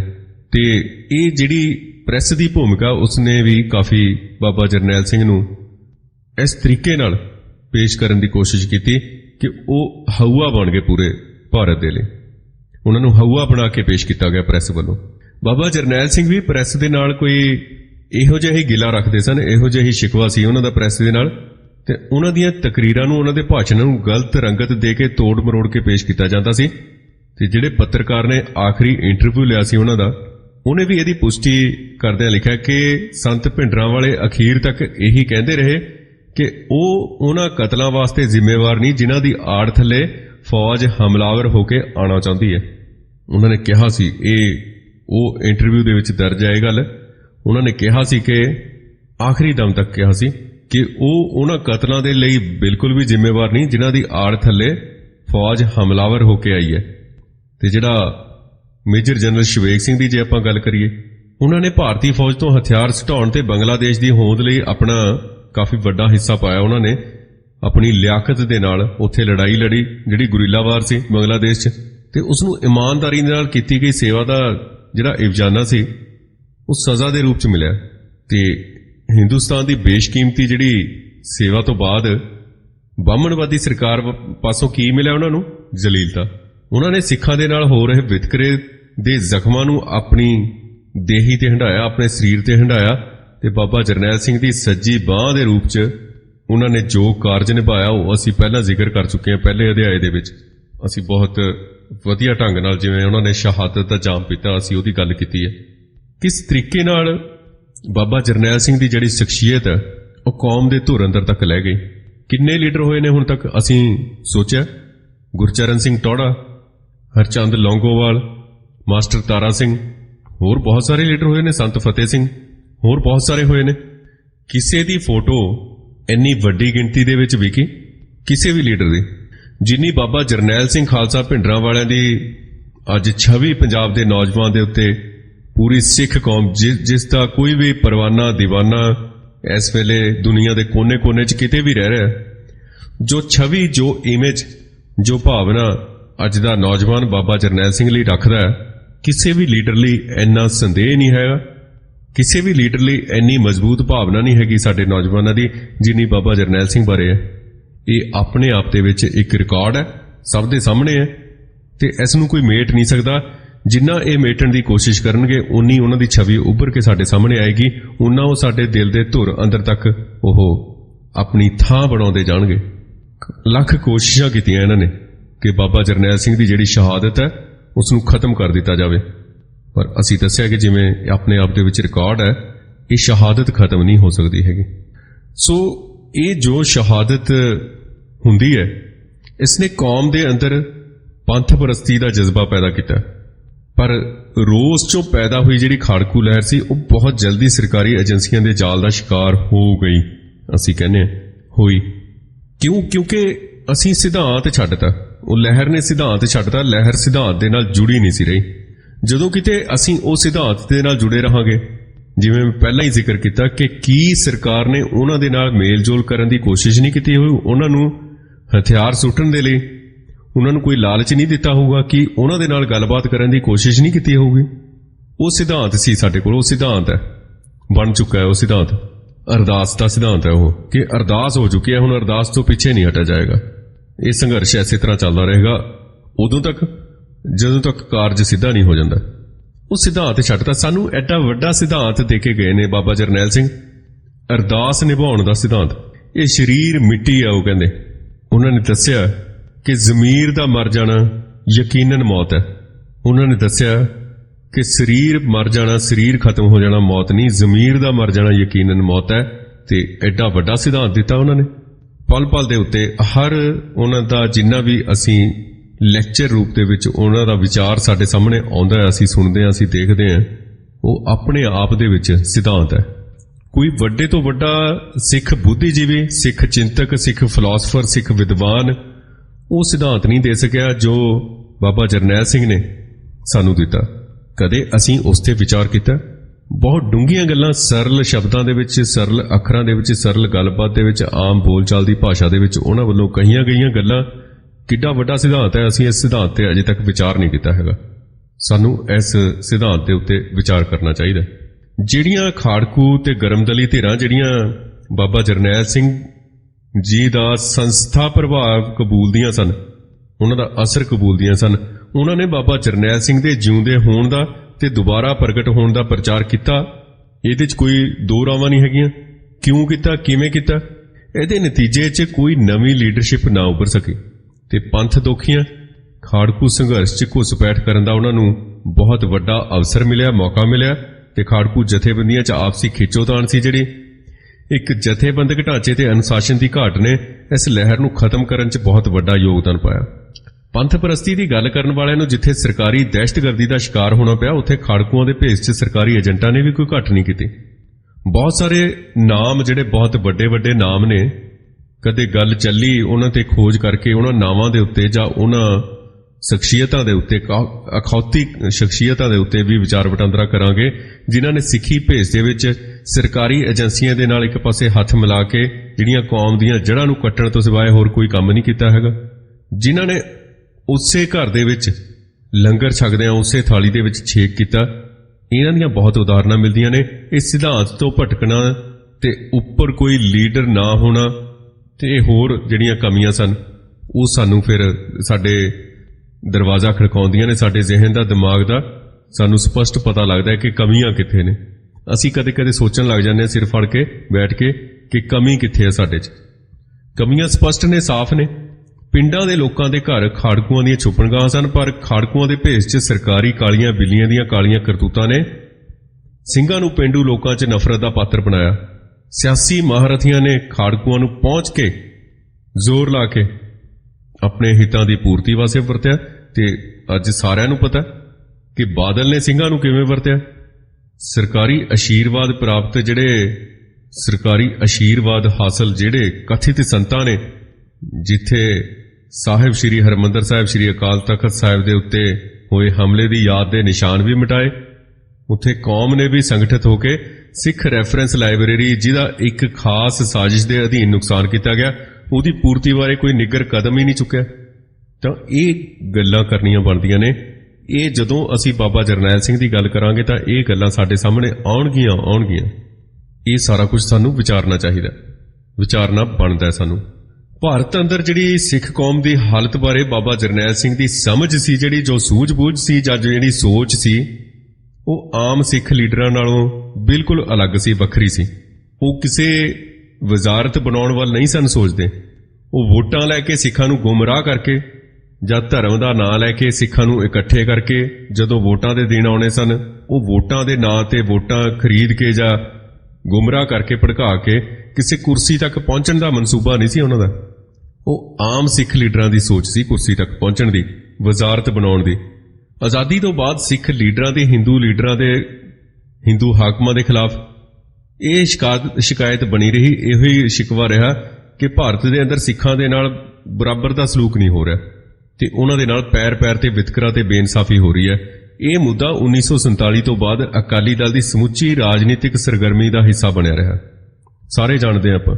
ਜ਼ਾਹਰਾ ਤੌਰ ਦੇ ਉੱਤੇ ਸੰਤ ਜਰਨੈਲ ਸਿੰਘ, ਉਹ ਵੀ ਸਿੱਖ ਕੌਮ ਦੇ ਨਾਲ ਵਿਤਕਰੇ ਦੇ ਦਵੈਤ ਦਾ ਹੀ ਸਵਾਲ ਉਹਨਾਂ ਨੇ ਸ਼ੁਰੂ ਦੇ ਵਿੱਚ ਉਠਾਇਆ, ਪਰ ਜੇ ਉਹਨਾਂ ਦੀ ਪੇਸ਼ਕਾਰੀ ਉਸ ਵਿਤਕਰੇ ਦੀ ਜੋ ਗੱਲ ਕਰਦੇ ਸਨ ਬਾਬਾ ਜਰਨੈਲ ਸਿੰਘ ਤੇ ਉਸ ਪੇਸ਼ਕਾਰੀ ਦਾ ਅੰਦਾਜ਼, ਇਹ ਜਿਹੜੇ ਪੁਆਇੰਟ ਨੇ, ਨੁਕਤੇ ਨੇ, ਇਹਨਾਂ ਦੇ ਉੱਤੇ ਅਸੀਂ ਜੇ ਡੂੰਘਾਈ ਦੇ ਨਾਲ ਗੱਲ ਕਰੀਏ, ਜਿੰਨੀ ਕਰੀਏ ਗੱਲ ਉਨੀ ਥੋੜੀ ਹੈ, ਤਾਂ ਉਹਦੇ ਚੋਂ ਕੀ ਨਿਕਲੂਗਾ? ਉਹਨਾਂ ਦੀ ਜਿਹੜੀ ਰਾਜਸੀ ਵਿਚਾਰਧਾਰਾ ਸੰਤ ਬਾਬਾ ਜਰਨੈਲ ਸਿੰਘ ਦੀ, ਉਹ ਸਾਡੇ ਸਾਹਮਣੇ ਪ੍ਰਗਟ ਹੁੰਦੀ ਹੈ, ਫਿਰ ਸਪਸ਼ਟ ਰੂਪ 'ਚ ਹੁੰਦੀ ਹੈ। ਉਸ ਵਿਚਾਰਧਾਰਾ ਦਾ ਅਕਾਲੀ ਲੀਡਰਸ਼ਿਪ ਦੀ ਸੋਚਣੀ ਨਾਲੋਂ ਇੱਕ ਵਖਰੇਵਾਂ ਸਾਡੇ ਸਾਹਮਣੇ ਆ ਜਾਂਦਾ। ਫਿਰ ਮਾਸਟਰ ਤਾਰਾ ਸਿੰਘ ਦੀ ਲੀਡਰਸ਼ਿਪ ਦੇ ਦੌਰ ਦੇ ਅੰਦਰ ਸਿੱਖ ਕੌਮ ਨਾਲ ਵਿਤਕਰੇ ਨੂੰ ਧਾਰਮਿਕ ਸੱਭਿਆਚਾਰਕ ਦ੍ਰਿਸ਼ਟੀ ਤੋਂ ਵੇਖਿਆ ਜਾਂਦਾ ਰਿਹਾ ਤੇ ਪੇਸ਼ ਕੀਤਾ ਜਾਂਦਾ ਰਿਹਾ। ਅਸੀਂ ਪਹਿਲਾਂ ਵੀ ਗੱਲ ਕੀਤੀ ਹੈ, ਪਰ ਬਾਅਦ ਦੇ ਦੌਰ ਦੀ ਜਿਹੜੀ ਅਕਾਲੀ ਲੀਡਰਸ਼ਿਪ ਹੈ, ਉਹ ਵਿਤਕਰੇ ਦੀ ਗੱਲ ਕਰਦਿਆਂ ਇਸ ਦੇ ਆਰਥਿਕ ਪਹਿਲੂ ਦੇ ਉੱਤੇ ਜ਼ੋਰ ਦਿੰਦੀ ਰਹੀ ਹੈ, ਪਾਣੀਆਂ ਦੀ ਗੱਲ ਕਰਦੀ ਰਹੀ ਹੈ, ਬਿਜਲੀ ਦੀ ਗੱਲ ਕਰਦੀ ਰਹੀ ਹੈ, ਖੇਤੀ ਜਿਣਸਾਂ ਦੇ ਜਿਹੜੇ ਰੇਟ ਨੇ, ਭਾਅ ਨੇ ਫਸਲਾਂ ਦੇ, ਉਹਨਾਂ ਦੀ ਗੱਲ ਕਰਦੀ ਰਹੀ ਹੈ। ਇਹ ਵਾਧੂ ਦੀਆਂ ਗੱਲਾਂ ਨਾਲ ਜੋੜੀਆਂ ਗਈਆਂ। ਗੱਲ ਸਿਆਸੀ ਗੱਲ ਕਿਸੇ ਨੇ ਨਹੀਂ ਕੀਤੀ, ਅਸਲੀ ਗੱਲ ਕਿਸੇ ਨੇ ਨਹੀਂ ਕੀਤੀ। ਅੰਦਰੋਂ ਜਿਹੜੀ ਸੋਚ ਸੀ ਸਾਰਿਆਂ ਦੀ, ਉਹ ਚੰਡੀਗੜ੍ਹ ਦੇ ਵਿਧਾਨ ਸਭਾ 'ਚ ਪਹੁੰਚਣ ਦੀ ਸੀ, ਵਜ਼ਾਰਤ ਬਣਾਉਣ ਦੀ ਸੀ। ਨਾਮ ਸੀ ਧਰਮ ਦਾ ਤੇ ਆਰਥਿਕਤਾ ਸੱਭਿਆਚਾਰ ਦਾ।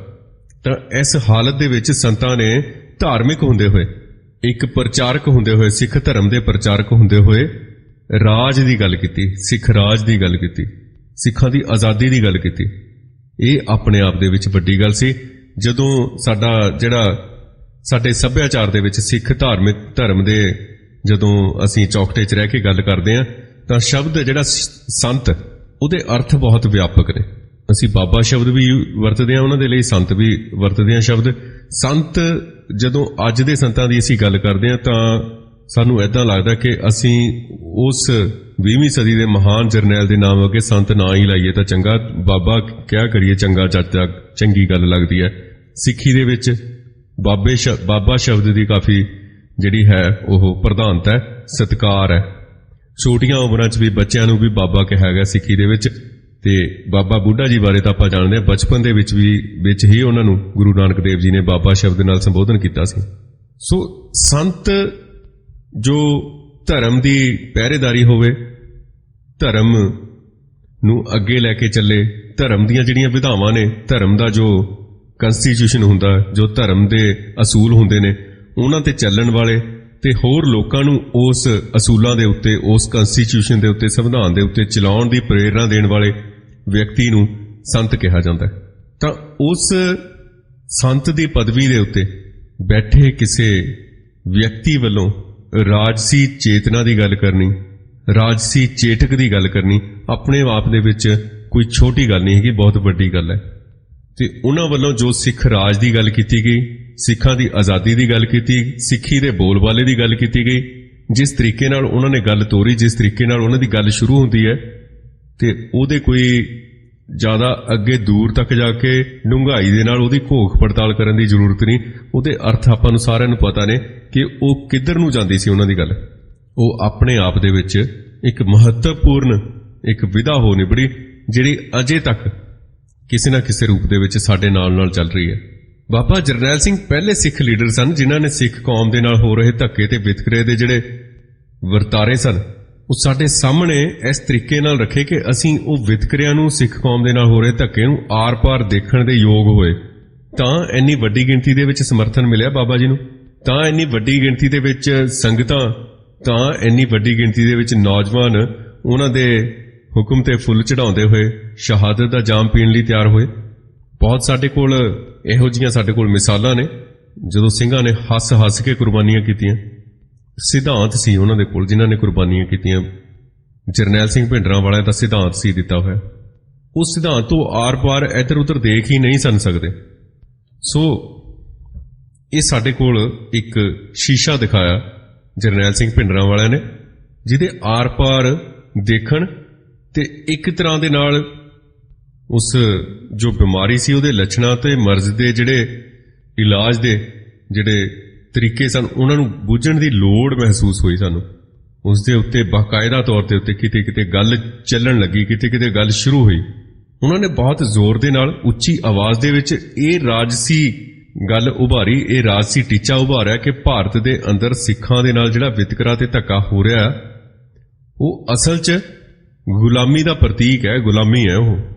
ਮਤਲਬ ਕਿ ਆਜ਼ਾਦ ਭਾਰਤ ਦੇ ਅੰਦਰ ਸਿੱਖਾਂ ਨਾਲ ਦੂਜੇ ਦਰਜੇ ਦੇ ਨਾਗਰਿਕਾਂ ਵਾਲਾ ਸਲੂਕ ਹੋ ਰਿਹਾ। ਉਹਨਾਂ ਨੇ ਸਿੱਧ ਕੀਤਾ, ਉਹਨਾਂ ਨੇ ਦਿਖਾਇਆ। ਉਹਨਾਂ ਨੇ ਬੜੇ ਨਿੱਕਰ ਜਿਹੜੇ ਸਨ ਕਾਰਨ ਦੱਸ ਕੇ ਉਹਨਾਂ ਦੇ ਬਾਰੇ ਜੋ ਵਧੀਕੀਆਂ ਹੋਈਆਂ ਉਹਨਾਂ ਦੇ ਬਾਰੇ ਦੱਸਿਆ। ਉਹਨਾਂ ਨੇ ਸਬੂਤ ਦੇ ਕੇ ਦੱਸਿਆ ਕਿ ਭਾਰਤੀ ਹਾਕਮਾਂ ਵੱਲੋਂ ਦੋਹਰੇ ਕਾਨੂੰਨ ਤੇ ਦੋਹਰੇ ਮਾਪਦੰਡ ਅਪਣਾਏ ਜਾ ਰਹੇ ਨੇ ਸਿੱਖਾਂ ਦੇ ਲਈ। ਇਹ ਸਾਰਾ ਕੁਝ ਉਹਨਾਂ ਨੇ ਦੱਸਿਆ। ਜੇ ਵਿਤਕਰੇ ਨੂੰ ਗੁਲਾਮੀ ਦੇ ਚਿੰਨ੍ਹ ਵਜੋਂ ਦੇਖਿਆ ਜਾਂਦਾ ਤਾਂ ਇਹਦੇ ਨਾਲ ਵਿਤਕਰੇ ਦੇ ਸ਼ਿਕਾਰ ਹੋਏ ਲੋਕਾਂ ਦੀ ਜਿਹੜੀ ਸਿਆਸਤ ਦੀ ਜਿਹੜੀ ਪੂਰੀ ਗੱਲਬਾਤ ਹੈ ਅੰਦਰਲੀ ਤੇ ਬਾਹਰਲੀ, ਤੇ ਉਹਦੇ ਸਿਆਸੀ ਸੰਘਰਸ਼ ਦੀ ਜਿਹੜੀ ਸਮੁੱਚੀ ਜਿਹੜੀ ਹਿਸਟਰੀ ਹੈ ਉਹ ਬਦਲ ਜਾਂਦੀ ਹੈ, ਗੱਲਬਾਤ ਹੀ ਬਦਲ ਜਾਂਦੀ ਹੈ ਸਿਆਸਤ ਦੀ। ਜੇ ਉਹ ਵਿਤਕਰੇ ਨੂੰ ਗੁਲਾਮੀ ਵਜੋਂ ਦੇਖਿਆ ਜਾਵੇ ਫਿਰ ਉਹ ਸਿਆਸਤ ਦਾ ਰੰਗ ਰੂਪ ਬਦਲ ਜਾਂਦਾ। ਫਿਰ ਉਹ ਸਿਆਸਤ ਵੋਟਾਂ ਦੀ ਸਿਆਸਤ ਨਹੀਂ ਰਹਿ ਜਾਂਦੀ। ਜੇ ਉਸ ਨੂੰ ਗੁਲਾਮੀ ਦੇ ਰੂਪ 'ਚ ਦੇਖਿਆ ਜਾਵੇ ਫਿਰ ਉਹ ਸਿਆਸਤ ਆਜ਼ਾਦੀ ਵੱਲ ਨੂੰ ਤੁਰਦੀ ਹੈ ਸਾਡੀ ਉਂਗਲੀ ਫੜ ਕੇ। ਗੁਲਾਮੀ ਦਾ ਅਹਿਸਾਸ ਗੁਲਾਮ ਕੌਮਾਂ ਦੇ ਅੰਦਰ ਆਜ਼ਾਦੀ ਦੀ ਰੀਝ ਤੇ ਤੜਪ ਪੈਦਾ ਕਰਦਾ ਹੈ। ਅਹਿਸਾਸ ਸਿੱਖਾਂ ਦੀ ਬਹੁਗਿਣਤੀ ਨੂੰ ਗੁਲਾਮੀ ਦਾ ਅਹਿਸਾਸ ਕਰਵਾਉਣ ਵਾਲੇ ਬਾਬਾ ਜਰਨੈਲ ਸਿੰਘ ਜੇ ਥੋੜਾ ਸਮਾਂ ਸਾਡੇ ਦਰਮਿਆਨ ਹੋਰ ਰਹਿੰਦੇ ਤਾਂ ਸਿੱਖ ਲੀਡਰਸ਼ਿਪ ਨੂੰ ਵੀ ਗੁਲਾਮੀ ਦਾ ਅਹਿਸਾਸ ਤਾਂ ਕਰਾ ਹੀ ਜਾਂਦੇ। ਤੇ ਇਹ ਗੁਲਾਮੀ ਦਾ ਅਹਿਸਾਸ ਸਿੱਖ ਲੀਡਰਸ਼ਿਪ ਨੂੰ ਹੋਣਾ ਸਭ ਤੋਂ ਪਹਿਲਾਂ ਜ਼ਰੂਰੀ ਸੀ। ਤਾਂ ਕਿਤੇ ਜੇ ਥੋੜਾ ਸਮਾਂ ਹੋਰ ਰਹਿੰਦੇ ਸਾਡੇ ਕੋਲ ਤਾਂ ਇਹ ਸਿੱਖ ਲੀਡਰਸ਼ਿਪ ਨੂੰ ਵੀ ਉਹਨਾਂ ਨੇ ਅਹਿਸਾਸ ਕਰਵਾ ਦੇਣਾ ਸੀ।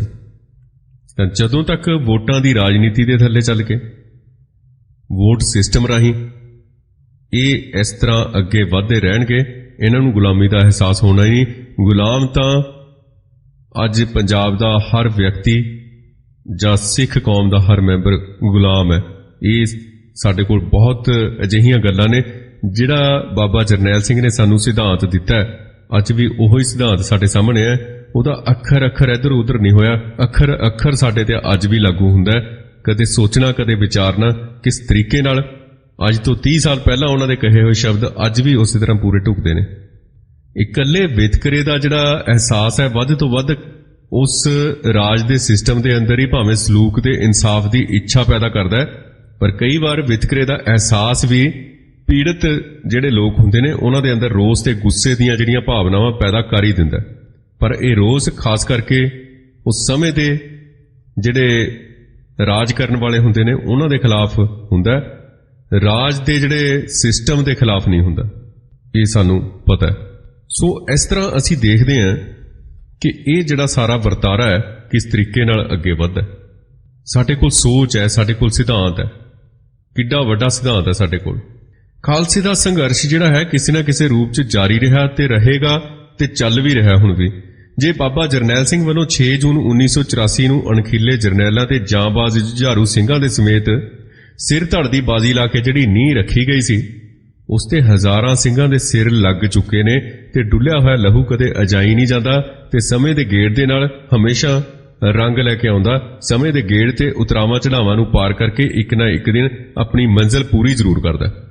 ਇਹ ਸੰਘਰਸ਼ ਨਾ ਮੁੱਕਿਆ, ਨਾ ਦਬਾਇਆ ਗਿਆ, ਨਾ ਹੀ ਛੱਡਿਆ ਗਿਆ। ਹਾਂ, ਬਿਲਕੁਲ ਇੰਟਰਨੈਸ਼ਨਲ ਲੈਵਲ ਤੇ ਉੱਤੇ ਕੌਮਾਂਤਰੀ ਪੱਧਰ ਤੇ ਉੱਤੇ ਜਿਹੜੀਆਂ ਤਬਦੀਲੀਆਂ ਆਈਆਂ ਨੇ ਤੇ ਪੈਂਟਾਗਨ ਜਿਹੜਾ ਅਮਰੀਕਾ ਵੱਲੋਂ ਜਿਵੇਂ ਦੁਨੀਆ ਭਰ 'ਚ ਚੱਲ ਰਹੀਆਂ ਆਜ਼ਾਦੀ ਦੀਆਂ ਲਹਿਰਾਂ ਨੂੰ ਕਿਸ ਤਰੀਕੇ ਨਾਲ ਦੇਖਿਆ ਗਿਆ, ਉਹਦਾ ਅਸਰ ਹੈ ਜਿਹੜਾ ਉਹ ਖਾਲਸੇ ਦੇ ਸੰਘਰਸ਼ ਤੇ ਵੀ ਪਿਆ। ਤੇ ਜਦੋਂ ਕੌਮਾਂਤਰੀ ਪੱਧਰ ਦੇ ਉੱਤੇ ਸਥਿਤੀਆਂ ਕਰਵਟ ਲੈਣਗੀਆਂ ਤਾਂ ਜ਼ਰੂਰ ਸਾਡੀ ਸਥਿਤੀ ਤੇ ਵੀ ਅਸਰ ਪਏਗਾ। ਇਹ ਸਾਨੂੰ ਸੋਚ ਲੈਣਾ ਚਾਹੀਦਾ। ਫਿਰ ਬਾਬਾ ਜਰਨੈਲ ਸਿੰਘ ਦਾ ਸਿਧਾਂਤ ਸਾਡੇ ਕੰਮ ਆਏਗਾ। ਇਹ ਸਾਨੂੰ ਉਡੀਕ ਕਰਨੀ ਚਾਹੀਦੀ ਹੈ। ਸਥਿਤੀਆਂ ਬਦਲਣਗੀਆਂ, ਬਹੁਤ ਜਲਦੀ ਬਦਲਣਗੀਆਂ। ਸਥਿਤੀਆਂ ਦੇ ਬਦਲਣ ਲੱਗਿਆਂ ਦੇਰ ਨਹੀਂ ਲੱਗਦੀ ਹੈਗੀ। ਪਰ ਖਾਲਸੇ ਨੇ ਵੀ ਵਕਤ ਵਿਚਾਰ ਕੇ ਸਮੇਂ ਦੀ ਚਾਲ ਦੇ ਮੁਤਾਬਕ ਇਹ ਜਿਹੜਾ ਸੰਘਰਸ਼ ਆ ਉਹ ਜਾਰੀ ਰੱਖਿਆ ਹੋਇਆ ਤੇ ਇਸ ਨੇ ਸਦਾ ਜਾਰੀ ਰਹਿਣਾ। ਜੇ ਅੱਜ ਮੈਂ ਇੱਥੇ ਬੈਠਾ ਗੱਲ ਕਰ ਰਿਹਾ ਤਾਂ ਇਹ ਵੀ ਇੱਕ ਹਿੱਸਾ ਹੀ ਆ ਉਹਦਾ। ਆਪਣੀ ਚਾਲ ਦੇ ਮੁਤਾਬਕ ਸੰਘਰਸ਼ ਜਾਰੀ ਰੱਖਿਆ ਹੋਇਆ ਤੇ ਇਹਨੇ ਸਦਾ ਜਾਰੀ ਰਹਿਣਾ, ਸਿਧਾਂਤ ਦੇ ਹਿਸਾਬ ਨਾਲ ਜਾਰੀ ਰਹਿਣਾ। ਪਰ ਸਮੇਂ ਦੀ ਹਰ ਜਿਹੜੀ ਸਰਕਾਰ ਹੁੰਦੀ ਹੈ, ਸਲਤਨਤ ਹੁੰਦੀ ਹੈ, ਉਹਦੇ ਵੱਲੋਂ ਸਿੱਖ ਖਤਮ ਹੋ ਗਏ ਹਨ। ਇਹ ਫੋਕੀ ਫੜ ਮਾਰੀ ਜਾਂਦੀ ਹੈ ਤੇ ਅੱਜ ਵੀ ਕਈ ਲੋਕ ਇਹੋ ਹੀ ਸਮਝੀ ਬੈਠੇ ਨੇ ਕਿ ਸਿੱਖ ਸੰਘਰਸ਼ ਤਾਂ ਕਦੋਂ ਦਾ ਖਤਮ ਹੋ ਗਿਆ ਜੀ, 94-95 ਚ ਖਤਮ ਹੋ ਗਿਆ, ਤੇ ਸਿੱਖਾਂ ਨੇ ਆਪਣੇ ਪਿੰਡੇ ਤੇ ਹੰਢਾਇਆ ਜੂਨ 1984 ਦਾ ਜਿਹੜਾ ਉਹ ਕਿੱਲ ਹੈ, ਉਹ ਕੰਡਾ, ਉਹਨੂੰ ਵਿਸਾਰ ਦਿੱਤਾ ਜੀ, ਭੁੱਲ ਗਏ ਸਿੱਖ ਹੁਣ। ਇਹ ਗੱਲ ਨਹੀਂ ਹੈਗੀ ਬਿਲਕੁਲ ਵੀ। ਸਿੱਖਾਂ 'ਚ ਹੁਣ ਉਹਨਾਂ ਦਾ ਕਹਿਣਾ ਕਿ ਸਿੱਖਾਂ 'ਚ ਨਾ ਹੁਣ ਆਜ਼ਾਦੀ ਦਾ ਜਜ਼ਬਾ ਰਿਹਾ ਤੇ ਨਾ ਹੀ ਉਹ ਬੀਤੇ ਨੂੰ ਯਾਦ ਹੀ ਰੱਖਣਾ ਚਾਹੁੰਦੇ ਨੇ। ਇਹਨਾਂ ਵਿੱਚੋਂ ਹੀ ਅਜਿਹੀ ਸੋਚ ਦਾ ਧਾਰਨੀ ਹੈ ਇੱਕ ਮੈਗਜ਼ੀਨ ਛਪਦਾ ਦਿੱਲੀ ਤੋਂ, ਅੰਗਰੇਜ਼ੀ ਦਾ, ਉਹਨੇ 2009 ਦੇ ਅੰਕ ਦੇ ਵਿੱਚ ਲਿਖਿਆ ਸੀ, ਖਾਲਿਸਤਾਨ ਪੈਸ਼ਨ ਹੈਜ਼ ਵਿਦਰਡ ਇਨ ਪੰਜਾਬ, ਤੇ ਪੰਜਾਬ ਵਿੱਚ ਕਹਿੰਦੇ ਖਾਲਿਸਤਾਨ ਦਾ ਜੋਸ਼ ਮੁਰਝਾ ਗਿਆ। ਇਸ ਸੁਰਖੀ ਦੇ ਹੇਠ ਉਹਨਾਂ ਨੇ ਇੱਕ ਲੇਖ ਲਿਖਿਆ ਸੀ ਕਿ ਪੰਜਾਬ 'ਚ ਹੁਣ ਖਾਲਿਸਤਾਨ ਦਾ ਕਿਧਰੇ ਵੀ ਕੋਈ ਨਾਮ ਨਿਸ਼ਾਨ ਨਹੀਂ, ਤੇ ਖਾਲਿਸਤਾਨੀ ਲੀਡਰ ਵੀ ਇਹ ਗੱਲ ਮੰਨਦੇ ਨੇ ਕਿ ਹੁਣ ਲੋਕਾਂ ਦੇ ਮਨਾਂ 'ਚ ਖਾਲਿਸਤਾਨ ਦਾ ਮੁੱਦਾ ਭਰਨਾ ਮੁਸ਼ਕਲ ਹੈ। ਤੇ ਇਹ ਸੋਚ ਦਾ ਉਹਨਾਂ ਨੇ ਲਿਖਿਆ। ਸਮੇਂ ਦੀ ਹਕੂਮਤ ਦੇ ਜਿੰਨੇ ਵੀ ਇਸ ਤਰੀਕੇ ਦੇ ਹੁੰਦੇ ਨੇ ਰੰਗ ਰੂਪ, ਉਹ ਸਮੇਂ-ਸਮੇਂ ਤੇ ਸਾਡੇ ਸਾਹਮਣੇ ਪ੍ਰਗਟ ਹੁੰਦੇ ਰਹਿੰਦੇ ਨੇ, ਪਰ ਮੈਂ ਜਿਵੇਂ ਪਹਿਲਾਂ ਹੀ ਦੱਸਿਆ ਕਿ ਇਹ ਨਾ ਮੁੱਕਿਆ ਨਾ ਮੁੱਕਣਾ, ਇਹ ਚੱਲਦਾ ਹੀ ਰਹਿਣਾ ਹਮੇਸ਼ਾ, ਤੇ ਇਸ ਤਰੀਕੇ ਨਾਲ ਚੱਲਦਾ ਰਹਿਣਾ ਆਪਣੇ ਆਪਣੇ ਰੂਪ ਦੇ ਵਿੱਚ। ਤੇ ਜਦੋਂ ਕੌਮਾਂਤਰੀ ਪੱਧਰ ਦੇ ਉੱਤੇ ਹਾਲਤਾਂ ਬਦਲਣਗੀਆਂ, ਤੇ ਇਸ ਵਾਰ ਮੈਂ ਸਾਰਿਆਂ ਨੂੰ ਦੱਸ ਦੇਵਾਂ ਕਿ ਇਸ ਵਾਰ ਕੁਝ ਰੰਗ ਹੋਰ ਹੀ ਹੋਊਗਾ ਸ਼ਹਾਦਤ ਦਾ, ਤੇ ਉਹ ਸ਼ਹਾਦਤ ਦਾ ਰੰਗ ਬੜਾ ਗੂੜਾ ਹੋ ਕੇ ਕੁਝ ਨਾ ਕੁਝ ਦੇ ਕੇ ਜ਼ਰੂਰ ਜਾਏਗਾ। ਤਿਆਰੀ ਰੱਖਣੀ ਚਾਹੀਦੀ ਹੈ, ਆਪਣੇ ਆਪ ਨੂੰ ਕੌਮਾਂਤਰੀ ਜਿਹੜੀਆਂ ਘਟਨਾਵਾਂ ਨੇ ਉਹਨਾਂ ਦੇ ਨਾਲ ਜੋੜ ਕੇ ਦੇਖਣਾ ਚਾਹੀਦਾ, ਜੋੜ ਕੇ ਰੱਖਣਾ ਚਾਹੀਦਾ। ਮਿਡਲ ਈਸਟ ਦੇ ਵਿੱਚ ਕੀ ਹੋ ਰਿਹਾ, ਰੂਸ ਤੇ ਯੂਕਰੇਨ ਦੇ ਵਿੱਚ ਕੀ ਹੋ ਰਿਹਾ, ਇਰਾਕ ਈਰਾਨ ਦੇ ਵਿੱਚ ਕੀ ਹੋ ਰਿਹਾ, ਸੀਰੀਆ ਮਿਸਰ ਦੇ ਵਿੱਚ ਕੀ ਹੋ ਰਿਹਾ, ਇਹ ਸਾਰੀਆਂ ਘਟਨਾਵਾਂ ਦੇ ਨਾਲ ਜੋੜ ਕੇ ਰੱਖਣਾ ਚਾਹੀਦਾ। ਕੌਮਾਂਤਰੀ ਪੱਧਰ ਦੇ ਉੱਤੇ ਵੀ ਸਾਨੂੰ ਇਹ ਸਾਰਾ ਕੁਝ ਦੇਖਦੇ ਰਹਿਣਾ ਚਾਹੀਦਾ।